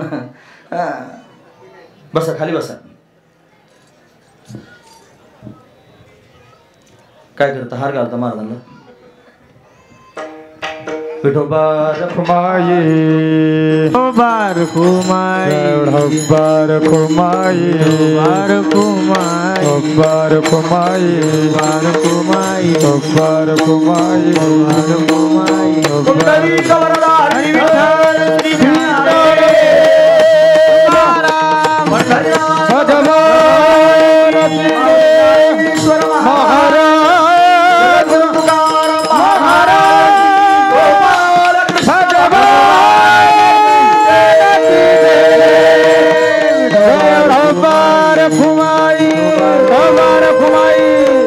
गब्बर कुमाई विठोबार कुमार कळलेचे नाही झाले किती दिस बाहेरील वास विसरली. याचा अर्थ काय होतो? अखंड भगवंताचं चिंतन हृदयात करू लागले, देव हृदयामध्ये दिसू लागला आणि बाहेरचं सगळं जगच त्यांनी विसरून गेले. महाराज किती दिवस झाले भगवंताच्या सानिध्यात कसे निघून गेले कळालंच नाही. कळलेची नाही झाले किती दिस बाहेरील वास, वास म्हणजे वासना, वास म्हणजे इच्छा. बाहेरून काही प्राप्त करून घेण्याची इच्छा शिल्लक राहिली नाही, बाहेरून काही प्राप्त करून घेण्याची वासना शिल्लक राहिली नाही. हृदयामध्ये परमात्मा प्रगट झाला आणि त्याने निर्वासन स्थिती प्राप्त करून दिली म्हणून बाहेरची वासच विसरली. काही त्याने शिल्लक राहिलं नाही अशी अवस्था झाली. कारण का? त्याने सर्वांना तसा छंदच लावला. महाराज सगळ्या गोपिकांनी भगवंताला पाहावं, गोपिकांच्या मनात विचार यावा की हा कन्हैया यशोदा राणीच्या घरामध्ये त्यांनी लीला करतो, खेळतो, बागडतोय, केवढा आनंद तिला त्यांनी देतो, तिच्या हातचं लोणी त्यांनी खातो. आपल्या घरी कधी येईल? आपल्या घरी पण आलं पाहिजे, आपल्या घरचं पण लोणी त्यानं खाल्लं पाहिजे. गोपींच्या मनामध्ये भाव निर्माण झाले, कन्हैया आपल्या घरी यावं आणि त्यानं आपल्या घरचं पण लोणी खावं. भगवंताला हे कळालं की गोपिकांच्या मनात विचार आहे की मी त्यांच्या घरी जावं आणि त्यांच्या घरचं लोणी खावं, पण कसं खावं? त्यांच्या घरात बळत जाऊन कसं काय लोणी खायचं? मग काही निमित्त केलं पाहिजे लोणी खायला जाण्यासाठी. मग ते जे सगळे गोपाळ होते ना, गोपाळांना केलं निमित्त. ते सगळे त्यांनी पेंद्या वरद्या वाकड्या होते, सगळे उत्पत्ती छाप मरतुकडे म्हणे का रे गवळ्याच्या घरचे पोरात घरी खायला भेटत नाही का? सगळे मरतुकडे त्यांनी झालात म्हणजे देवा आमच्या घरी भरपूर आहे पण सगळे डेअरीला जातात, आमच्या डेअरीला काहीच शिल्लक राहत नाही. मग काय करावं? मग ग्रामसभा घेतली, सगळ्या गावातल्या लोकांना सांगितलं अरे लेकरांना आधी खाऊ द्या मग बाजाराला न्या. पण लोकांनी ऐकलं नाही. ते म्हणजे कंस मोठा वाईट आहे, त्याला जर कळालं आम्ही घरी त्यांनी ठेवतो नवनीत तर तो आम्हाला दंड देईल. मग काय करायचं म्हणून घरी ठेवेच ना. मग फक्त सदस्यांची मिटिंग घेतली. नाही गावाने ऐकलं की सदस्यांना एकत्र करीत जायचं, मग जे करायचं ते करून घ्यायचं. मग सदस्य एकत्र घेतले आणि सदस्यांना समजून सांगितले हे बघा आता गावातले लोक काही खायला देत नाहीत, मग आपणच खाल्लं पाहिजे. मग काय केलं पाहिजे? जर तुम्हाला पोटभर खायची इच्छा असली तर माझं ऐका, यालं तरी यारे लागे अवघे माझ्या मागे मागे. जर तुम्हाला यायचं असेल तर माझ्या मागे मागे सगळ्यांनी या. आजी देतो पोट भरे पुरे म्हणाल तो वरे, पुरे म्हणाल तोपर्यंत खायला देतो, असं भगवंताने सगळ्या गोपाळांना सांगितलं. मग सगळेचे सगळे गोपाळ त्यांनी महाराज भगवंताच्या बरोबर जाण्याकरिता निघाले. म्हणे काय करायचं देवा? म्हणे मी तुम्हाला खाऊ घालतो. गोपिकांच्या घरात घुसायचं आणि खायचं. एक म्हणलं देवा खाय, त्यांच्या घरात घुसून खायचं म्हणजे चोऱ्या करायच्या. कसं काय? त्यांनी चोरी करणं पाप असतं. ते म्हणलं गप राय जरा, पाप असतं तुला सांगतो. म्हणे कोणाच्या पण घरात नाही जायचं, आपल्या सगळ्यांमध्ये जे गोपाळ आहेत की नाही त्याच गोपाळांच्या घरात जायचं. मग या गोपाळानं घरी जायचं. घरी गेल्यानंतर त्यांनी हळूच आपल्या घराची कडी त्यांनी उघडून ठेवायची. कडी उघडली की आम्हाला सगळ्याला आतमध्ये न्यायचं, कुठं माठ ठेवले ते दाखवायचे. मग आम्हाला भरपूर दही दूध तुपलोनी खाऊ घालायचं, आम्हाला काढून द्यायचं. नंतर दरवाजा बंद करून घ्यायचा. दुसऱ्या दिवशी पेपरला बातमी द्यायची दरोडा पडला, म्हणजे घरमालकानेच कडी उघडायची, त्याने तिजोरी दाखवायची, माल काढून द्यायचा आणि बातमी द्यायची दरोडा पडला म्हणून. ही काय चोरी आहे का? अशा चोऱ्या व्हायला लागल्या महाराज. गोपाळ त्याच्यातलाच एक गोपाळ त्याच्याच घरी बसायचं. अशा रोज चोऱ्या त्यांनी व्हायला लागल्या. गवळणी पाहायला लागल्या, पाहती गवळणी तवती पालथी दुधानी गवळणी पाहिलं माठ पालथे घातलेले आहेत. आणि कन्हैया त्यांनी चोरी करतोय म्हणती नंदाची अपोरे आजी चोरी केली, खरे नंदराजाचा मुलगा चोरी करतो. अशी त्यांनी महाराज सगळ्या गावामध्ये बातमी पसरली. यशोदेच्या समोर गारणं सांगायला जाऊ लागले, यशोदे तुझ्या पोराला काही समजून सांग, आमच्या घरात घुसतो, चोऱ्या करतो, देवदाचे माठ त्यांनी फोडून टाकतो, असं त्याला समजून काहीतरी समजून सांगते ना. कन्हैयाला समजून सांगायला सुद्धा सुरुवात केली. कृष्णा तुला मी ताकीद करते, घरी कुणाच्या जाऊ नको रे. गवळ्या घरी बोभाटा उठला, माठ तयाचे फोरू नको रे, रागीट तुझा पितानंद मार तयाचा खाऊ नको, असं त्याला सांगितलं. पण तो काय ऐकतो का महाराज?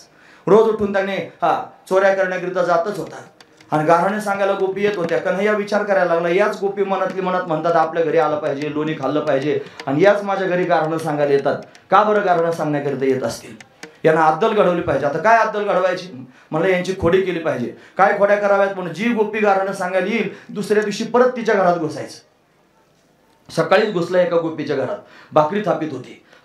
चुलीवर त्यांनी भाकरी करत होती. चुलीत जळकं लाकूड घेतलं, ते ना ओढून घेतलं चुलीतलं जळकं लाकूड आणि तिच्या समोर तिच्या घराला लावायला लागला. देव कमाला पेटून शहाणपणा करीत काय माझ्या घरी गारणं सांगले ते घर देऊ पेटून मला तुझा. ती म्हणाली घर पेटवायला लागला. तसंच जळकं लाकूड धरलं तिच्या तोंडावर म्हणला देन तोंडावर तुझ्या बापाचे हे घर, तुझ्या बापाचे हे घर. त्याच्यात भाव आहे महाराज. कृष्ण लिलेमध्ये प्रत्येक लिलेत भाव जडलेला आहे. आता ते भाव सांगायला लागलं तर टाईम निघून जाईल ना महाराज. त्याच्यापेक्षा तुमच्या मनातला भाव कमी होण्यापेक्षा जास्त भाव नाही सांगितले चांगले. महत्वाचा विचार आहे. म्हणून ते तोंडावर त्यांनी धरलं म्हणला हे शरीर पंचमहाभूतांचं आहे, आपल्या बापाचं नाही. ते देवाला सांगायचं देन तोंडावर तुझ्या बापाचे घर. लगेच सांगायला गेली परत तुझ्या पोराला काही सांगा. अगं जळकं लाकूड माझ्या तोंडावर धरलं. तिचं होतं नाही कुठं तर दुसरी धावत आली. म्हणे काय झालं? अगं सांग काय कृष्णाला. म्हणे काय केलं? अगं दरवाजात रांगोळी काढत होते आणि फार चांगली रांगोळी काढली. कुठून तरी आला तुझा कृष्ण. म्हणला काकी काय छान रांगोळी काढली का? म्हणले फार छान काढली. याच्यानंतर काय करायचं असतं? म्हणजे त्याच्या हळदी कुंकू व्हायचं असते. म्हणे वाय ना. मग कुंकवाचा करंडा आणण्याकरिता घरात गेले.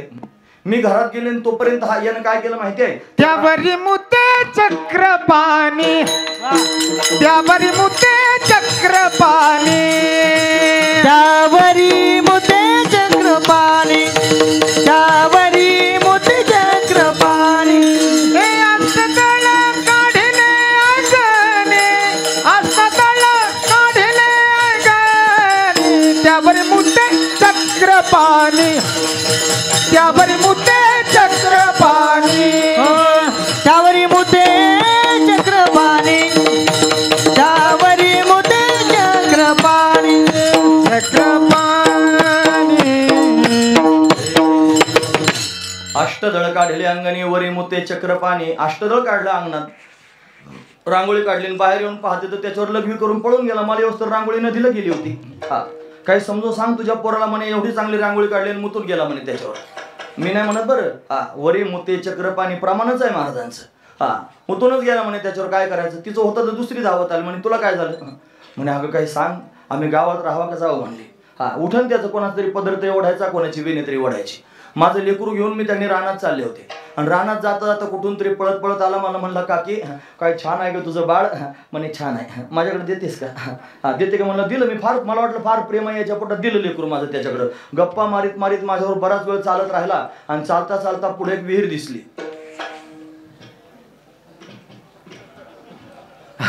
धावतच विहिरीकडे गेला लेकरू घेऊन आणि गेलं तर गेलं ते असं लेकरू धरलं त्या विहिरीत असा शेंदायला लागला आणि वरतून माझ्याकडे तिरक्यानं इकडे पाहून म्हणतो काकू टाकू.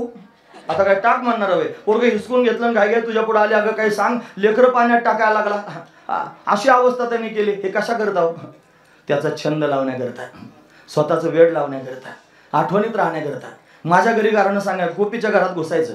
तिच्या लहान ह्या लेकराला त्यांनी महाराज चिमटा घ्यायचा कचकटून आणि चिमटा घेतल्यानंतर त्यांनी महाराज त्याला असं रडायला लावायचं.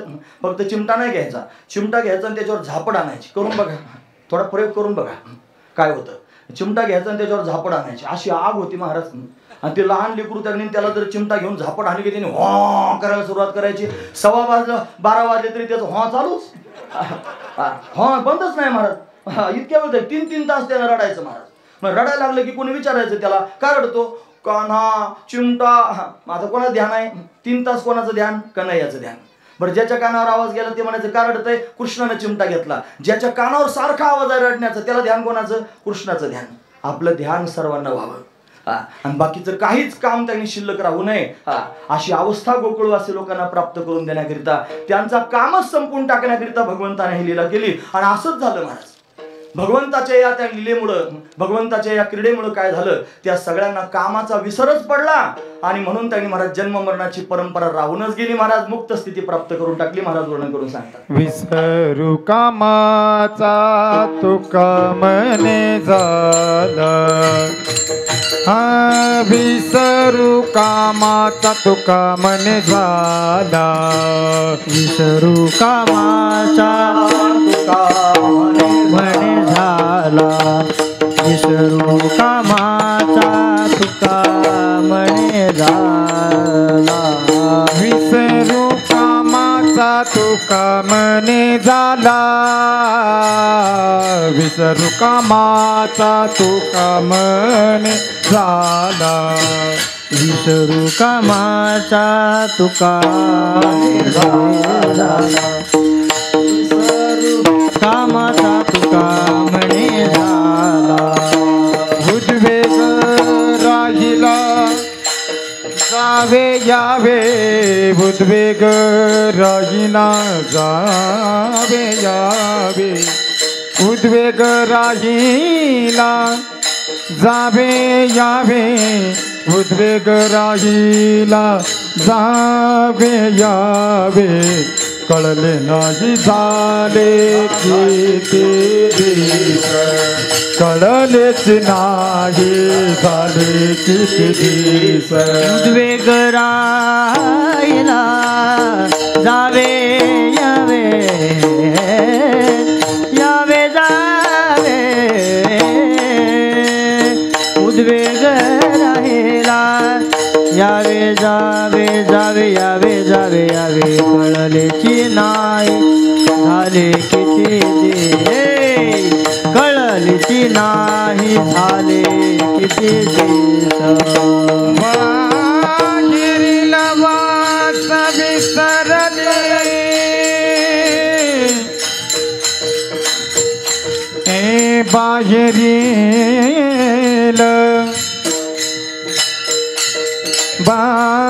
बाहेरील बाहेरील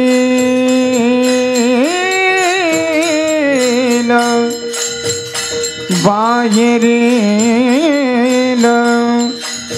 वास बाहेरील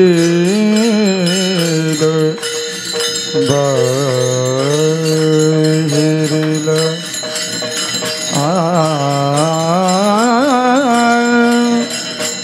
हे बाहेरील बाहेरील ए बाहेरील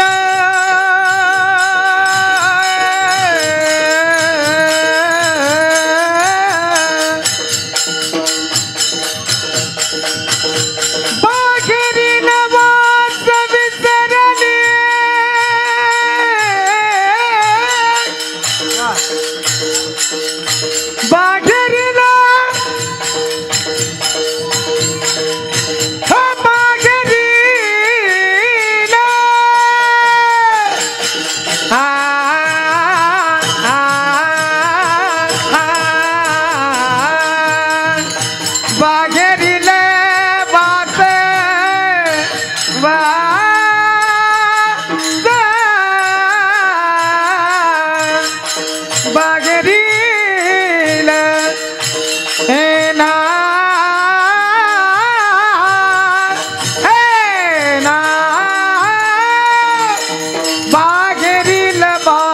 विसरले बाहेरील बाहेरील वास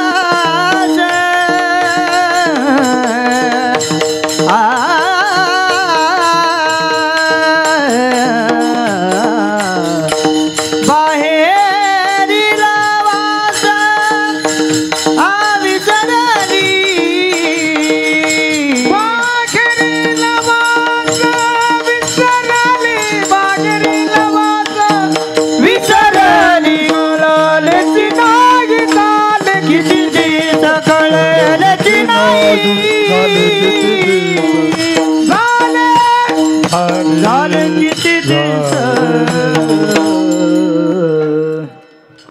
आता जर जास्त आपलं झालं तर कळलं त्यांना त्यापेक्षा कळलेच नाही झाले किती दिवस विसरू कामाचा तुका म्हणे झाला स्वतःच्या कामाधामाचा विसर पडला महाराज स्वतःचा पण विसर पडला आपुल्याचा विसर भळा गोविंदू कळा कवतुके फक्त भगवंताचंच चिंतन शिल्लक राहिलं उद्वेग राहिला जावे यावे याच्यात बरंचसं चिंतन आहे म्हणून त्यांनी भगवत स्वरूपाचा बोध प्राप्त झाला की जन्म मरणाची परंपरा खंडित होऊन जाते जाणे येण्याचं काम राहत नाही आणि कोणत्या प्रकारचं कामच नसेल तर तिथं जायचं काही काम पडत नाही इथं सगळेजण त्यांनी आले कशाकरिता आले कीर्तन होतं म्हणून सगळेजण आले जर आता आज कीर्तन झालं संध्याकाळी जर एखादा माणूस आला आता काल्याचं कीर्तन आहे ना काल्याला समजा आला आणि दुसरा एखादा संध्याकाळी आला त्याला लोक विचारतील का आला सकाळी काला होता इथपर्यंत ठीक आहे आता का आला काही काम नाही ना महाराज काम नसलं कसं काय जाईल माणूस उद्वेग राहिला जावे यावे जाणे येण्याचं कामच त्यांनी थांबून गेलं काम असलं तरच मनुष्य जातो गोपाळांजवळ कामच राहिलं नाही गोपिकांकडे काही काम राहिलं नाही म्हणून त्यांना अशी अवस्था प्राप्त झाली यशोदारांनी कंटाळली होती आपण कंटाळ्याच्या आत आपण थांबलं पाहिजे 2 मिनिटात थांबतो लक्षपूर्वक ऐका आता ते काल्यापर्यंत गेलं पाहिजे ना म्हणून तिथपर्यंत जातो लक्षपूर्वक ऐका यशोदा म्हणली, हे बघ 5 वर्षाचं माझं बाळ आहे, माझ्या अंगणात खेळतंय, तुम्ही मला गारणे सांगण्याकरिता येता, तुम्ही 12 घरच्या 12 ढालगाजा आणि तुमचं मी ऐकायला मोकळे नाही, माझं बाळ माझ्यासमोर दिसतंय. त्या म्हणायच्या, अगं आमच्या घरात घुसतो. तिचं त्या गोपिकांचं खरं होतं आणि यशोदेचं पण खरं होतं. कसं खरं माहिती आहे का तुम्हाला? हा लीलाकारी आहे. हा काय करतो, एकाच वेळेस 2 रूप धारण करतो. यशोदेच्या समोर पण त्या गोपिकांच्या घरात पण त्या खरं बोलत होते ना, हा पण खरंच आहे महाराज यशोदेचं सुद्धा. मग काय करत ती म्हणली, पकडून दाखवा रंगे हात. आणि मग मी त्यांनी असं बरं झालं हे तरी आणलं, ते घडी मध्ये थांब म्हणून यशोदा राणी म्हणले, बघा तुम्ही त्याला रंगे हात पकडून दाखवा, मग मी समजेन की हा खरंच तुमच्या घरी येतो. एक गोपी म्हणले, आपण पकडणार म्हणजे पकडणार. तिनं विडाच उचलला, म्हणजे पकडते जातात. तिचं नाव होतं प्रभावती काकी. भगवान म्हणलं, मला पकडण्याचा विडा उचलला म्हणे. हिचा घर नंबर लिहून घ्या म्हणे पहिला. हिच्या घरी जायचं. तिच्या घरी जायचं म्हणल्यावर घुसले तिच्या घरामध्ये. आता ते माठ शोधत होते इकडं. माठ शोधता शोधता त्यांनी पाहिला मोठा डेरा होता. तो डेरा अशा पद्धतीने दिसला, त्याच्यात दही भरलेलं होतं.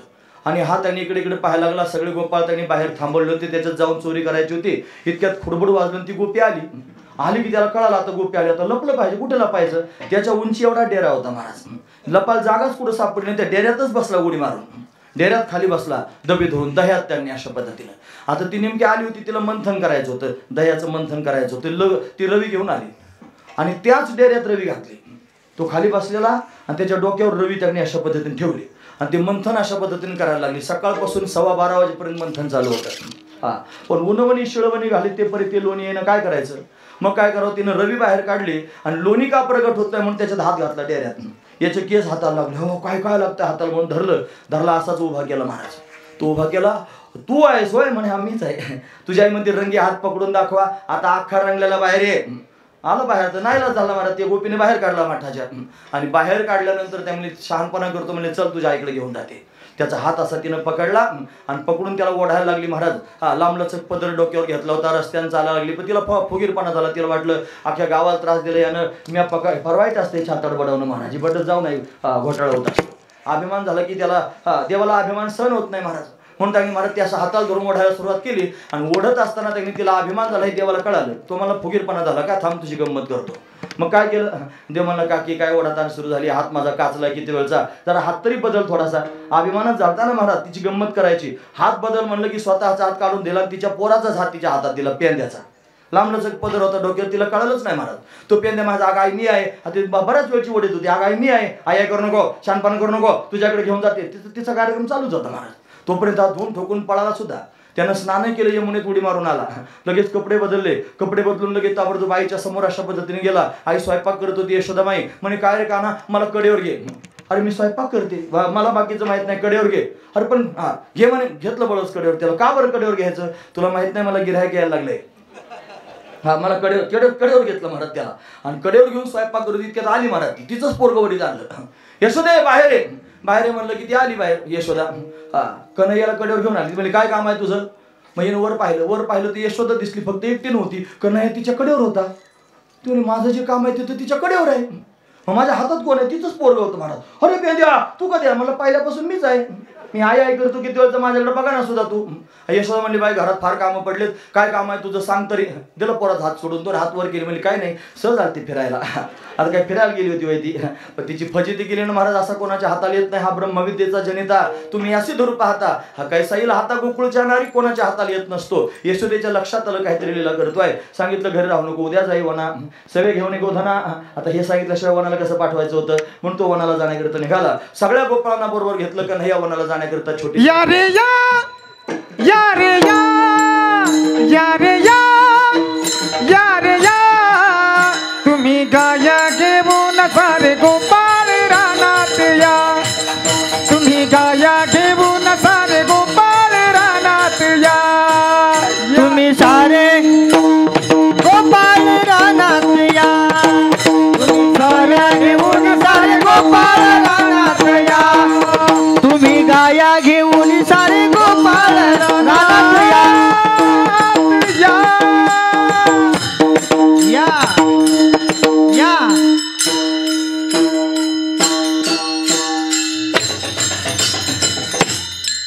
तू काय बोलणे बसवशील काय मग मला आता. आम्ही आपला नॉनस्टॉप श्वास सुद्धा त्याच्यातले जास्त घेतोय. सारे तुम्ही सारे गोपाळ गाई घेऊन रानात या, सगळ्यांनी रानात या.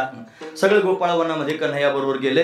गाई गोपाळ सवंगडे वना, सर्वजण त्यांनी अशा पद्धतीनं वनामध्ये गेले. अनेक आसूर कंसाने पाठवले, भगवंताने ते मारले. अनेक खेळ गोपाळ त्यांनी खेळले. हमामा पोरा हमामा, हमामा पोरा हमामा, हमामा पोरा हमामा, हमामा पोरा हमामा, घुमरी बाजे गमामा, घुमरी बाजे गमामा, सुरकवडी सुरकवडी पोरा सुरकवडी, खेळू लागलो सुरकवडी, खेळू लागलो सुरकवडी, खेळू लागलो सुरकवडी माझी घोंगडी हरपली, खेळू लागलो सुरकवडी माझी घोंगडी हरपली.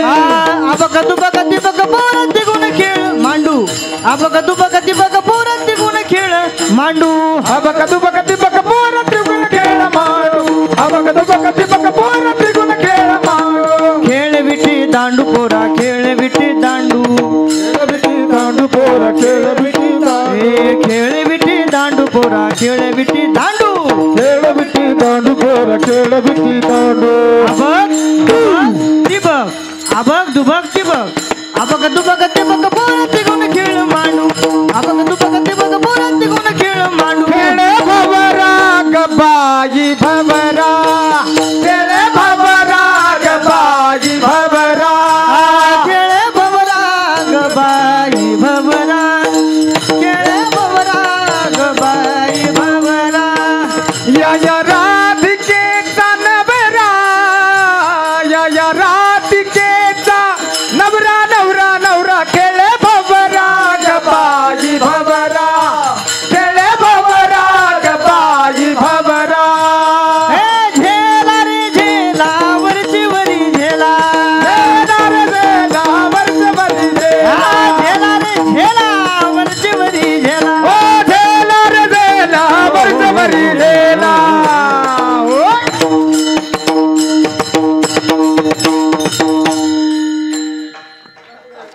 झालं? वा, हे बघा, याचा कटाळा करू नका, खरंच कटाळा करू नका. 36 वर्षापासून हा कार्यक्रम चालू आहे आणि 36व्या वर्षाचा काल्याचं हे कीर्तन आहे आणि त्याची सांगता आता होती आहे. सगळ्या लोकांचे जेवण झाले आणि संध्याकाळी 5 वाजता हा मंडप सुटायला लागला ना, तुम्हाला गावकऱ्यांना उभं वारं सुटेल महाराज. हा, तुमचा जीव असा कासावीस होईल. एवढं सगळं वैभव आपण या ठिकाणी पाहिलं. केवढा समाज आहे हा ऐकण्याकरता, केवढा मोठा मंडप, केवढं वैभव गावकऱ्यांनी तयार केलं आहे. आणि हे जर आता मंडप सुटल्यानंतर रडायला येईल महाराज तुम्हाला, याची आठवण येईल पुन्हा पुन्हा. आमचा रोजचा अनुभव आहे. 7 दिवस भगवंताची कथा सांगायची आणि कथा सांगून ज्या वेळेला मंडपातून बाहेर पडायची वेळ येते ना, नवरी वाटायला लावल्यासारखं होतं महाराज. काळजात फार वेदना होतात. तशी हे त्याने आज म्हणतात ना, तुमच्या समोर 7 दिवस म्हणत होते, हे उद्या तुमच्या ध्यानात राहते. नाही, फार छान गात होते म्हणून. हा, यांचं गाणं ऐकायला भेटेल. हे कीर्तनकार एवढे त्यांनी आले ना महाराज तुमच्या गावात, त्यांनी कुठून कुठून सगळे महात्मे आले. त्यांनी भगवंताचं चिंतन सांगितलं. ही आठवणीत राहण्याची गोष्ट आहे. म्हणून याचा कटाळा करून आता याच्यानंतर जेवायचं काय काय भरतीला जायचं का? आता भरते बंद आहेत सध्या. लगेच आवडतो कुठं जायचंय? आम्हाला जायचंय संध्याकाळी कथेला. कथेला टाईम आहे. मला काय उशीर झाला ना, तुम्ही म्हणताना अजून तासभर कीर्तन कर, मी नक्की करीन. यांचं ऐकायला आवडत आहे मला भजन म्हणायचं असलं तर असू द्या. म्हणून अनेक प्रकारचे खेळ भगवंतांनी खेळला. सर्वजण दमलेले आहेत. पोटात भूक लागली तेव्हा काहीतरी खायला दे. खडकावर त्यांनी सर्वांना एकत्र केलं. खडकी सोडी आल्या मोठा, आजीचा दहिकाला गोमटा. सगळ्या गोपाळानं कमलाकार बसवलं. पानांचे द्रोण तयार केले. त्याच्यामध्ये सगळ्यांचे शुदर एकत्र करून त्याचा काला केला. स्वतःच्या हातानं भगवान त्यांनी काला सगळ्या गोपाळांना भरू लागला. भागवतकार त्याचं वर्णन करून सांगतात. हरी अभिभ्रत वेणुम जठर पटयो शृंगवेत्रेच कक्षे वामे पानो मश्रुण कवलम तत्फलान्यंगुलेषु तिष्ठन् मध्ये स्वपरिस्वरधो हासय नर्भ विश्वै स्वर्गे लोके मिषति बुभुजे यज्ञभुक् बाल केले गोपाल कृष्ण भगवान की जय. भगवंतांना काला केला. सर्व गोपाळ संतुष्ट झाले. हा प्रसंग इथपर्यंतच सांगायचा असतो. आपण या मुद्द्यापर्यंत आलो. काला दोघांमध्ये होतो, देव आणि भक्तांमध्ये.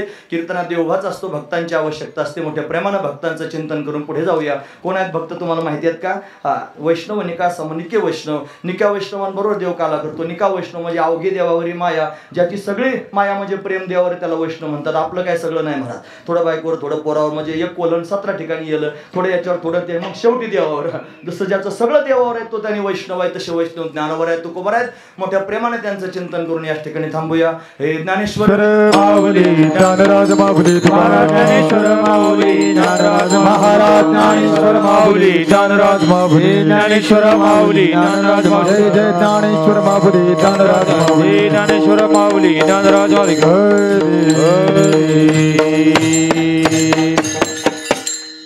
यथामती यथावकाश भगवंताची सेवा करण्याचा प्रयत्न केला.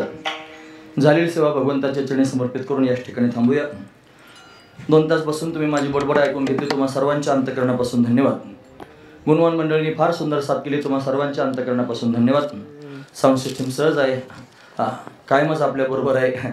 मला छान बोलता आलं, त्यांच्या अंतःकरणापासून धन्यवाद. ही पोरं उभं राहून त्यांनी तुम्हाला टिपून घेत आहेत. तुम्ही कसे त्यांनी कीर्तनात बसले आहात, कुठं बसले आहात, उभेच आहेत ते तुम्ही बसून ऐकता आहात, त्यांच्या अंतःकरणापासून धन्यवाद. सर्वांचे धन्यवाद करतो. महात्मे समोर बसले आहेत, महाराज मंडळी फार श्रद्धेनं श्रवण करत आहेत. माझं तेवढं भाग्य त्यांनी फार मोठं आहे की जेणेकरून दादा समोर बसलेले आहेत. माझी पात्रता योग्यता त्यांच्यासमोर त्यांनी बोलण्याची नाही, तरी पण आरडाओरडा करून हातवारी करून मी त्यांच्यासमोर बोलत होतो. म्हणून त्यांनी नातरी बालका बोबडा बोली का वाकुडा विचका पावली ते चोज करून माऊली रे झेजिवे या नियमानुसार ते माझे बोबडे शब्द त्यांनी स्वीकारतील, मला पदरात घेतील अशी अपेक्षा अंतःकरणापासून करतो. काही सूचना माझ्याकडून देण्यासारख्या सूचना माझ्याकडे दिलेल्या आहेत. या सप्ताहाला 36 वर्ष पूर्ण झाले. या सप्ताहामध्ये अनेकांचा सहभाग झाला. बरीच मंडळी त्यांनी या सप्ताहामध्ये अशा पद्धतीने सहभागी झाली. काही आजही त्यांनी 36 वर्षापासून सप्ताह सुरू असल्यापासून आजही आपल्यामध्ये आहेत. काहींनी सुरुवात करून दिली पण ते आज आपल्यामध्ये नाहीत. त्यांचे सुद्धा उपकार आपण विसरता कामा नये. कृतज्ञता आपल्या अंतःकरणात असावी. एखाद्याने जर आपल्यावर काही उपकार केला असेल, तांब्याभर पाणी जरी पाजलं असलं तरी जन्मभर ध्यानात ठेवा महाराज. नाही तर कृतज्ञ लोक त्यांनी महाराज उपकार विसरून जातात आणि त्याच्यावरच टंगडीवर करतात. अशी त्यांची सवय असते घाण. म्हणून त्यांनी आपण तसं केलं नाही पाहिजे. आपण म्हणजे कृतज्ञ असलं पाहिजे, कृतज्ञ नसलं पाहिजे. पण कृतज्ञता व्यक्त करण्याकरिता या मंडळानं दादा सकाळीच त्यांनी सगळ्या मंडळाला समजून सांगत होते माझ्यासमोर की काही अशी व्यक्तिमत्व आहेत की त्यांची नावं घेतली पाहिजेत. त्या व्यक्तिमत्वांमध्ये त्यांनी अग्रगणी नाव अशा पद्धतीने आलं. त्यांचा मोठा सहभाग याच्यामध्ये मिळाला. काही मंजा नाना काकडे म्हणजे जे सद्ग्रस्त त्यांनी होते, आता वैकुंठाला गेलेले आहेत, पण तरीसुद्धा त्यांचं व्यक्तिमत्व त्यांनी सांगतात की कसं व्यक्तिमत्व होतं. या सप्ताहाला सुरुवात ज्या वेळेला करायची त्यावेळेला म्हणतात घरचा बैल बाजारात विकायला नेला. बैल विकला आणि त्याच्यातून त्यांनी रक्कम जमा केली आणि त्या रकमेतून त्यांनी सप्ताह उभा केला. प्रत्यक्ष महाराज होते काय आता साक्षीदार आहेत महाराज. हे सगळी मंडळी ज्यांनी मला मग सांगितलं ते पण आहे त्याच्यात बसलेले. दादांच्या समोर त्यांनी महाराज सांगितलं. म्हणून अशा पद्धतीत किती अट्टहास असावा. दादांनी सांगितलं की स्वतःच्या जीवाची पर्वा करायची नाही पण दुसऱ्याला मदत करायची. कोणाचं किती त्यांनी आडलेलं काम असलं हातातलं काम स्वतःचं टाकून द्यायचं आणि त्याचं काम करण्याकरिता आधी जायचं. असं त्यांनी महाराज ज्यांचं व्यक्तिमत्व होतं ते म्हणजे त्यांनी मंजा नाना काकडे, ज्यांनी संपूर्ण सहभाग या कार्यक्रमाकरिता दिला. सगळ्या ग्रामस्थांकरिता अगदी एकवटीन स्वतःचं कार्य सोडून त्यांनी काम केलं. म्हणतात त्या गावाला एसटी नव्हती, यायला त्यांनी एसटी साधन नव्हतं. ते त्यांनी त्या महामंडळाकडे त्यांनी गेले, जाऊन त्या साहेबाच्या पुढे दंडवतच घातलं. माझ्या गावात त्यांनी एसटी नाही, लोकांना जाण्या येण्याची पंचायत होते, फार मोठी कोंडी होते, कसं जायचं हा प्रश्न पडतो. कोणी जर एखादी अडवलेली बाई असेल नगरला कुठं पारनेरला न्यायचं असलं तिने जायचं कसं असा प्रश्न त्यांनी होता. म्हणून त्यांनी त्यांच्या आग्रहास्तव त्यांनी हट्ट केला आणि 2 महिन्यात त्यांनी अशा पद्धतीने एसटी गावाला सुरू झाली. अशी त्यांनी मंडळी या गावामध्ये होती. आज जरी मंजा नाना वैकुंठाला गेले असते तरी सुद्धा उत्तमची उरे कीर्ती मागे तुका म्हणे गाजे वैकुंठे सोहळा आणि याही भूमडाळ माझी कीर्ती अशी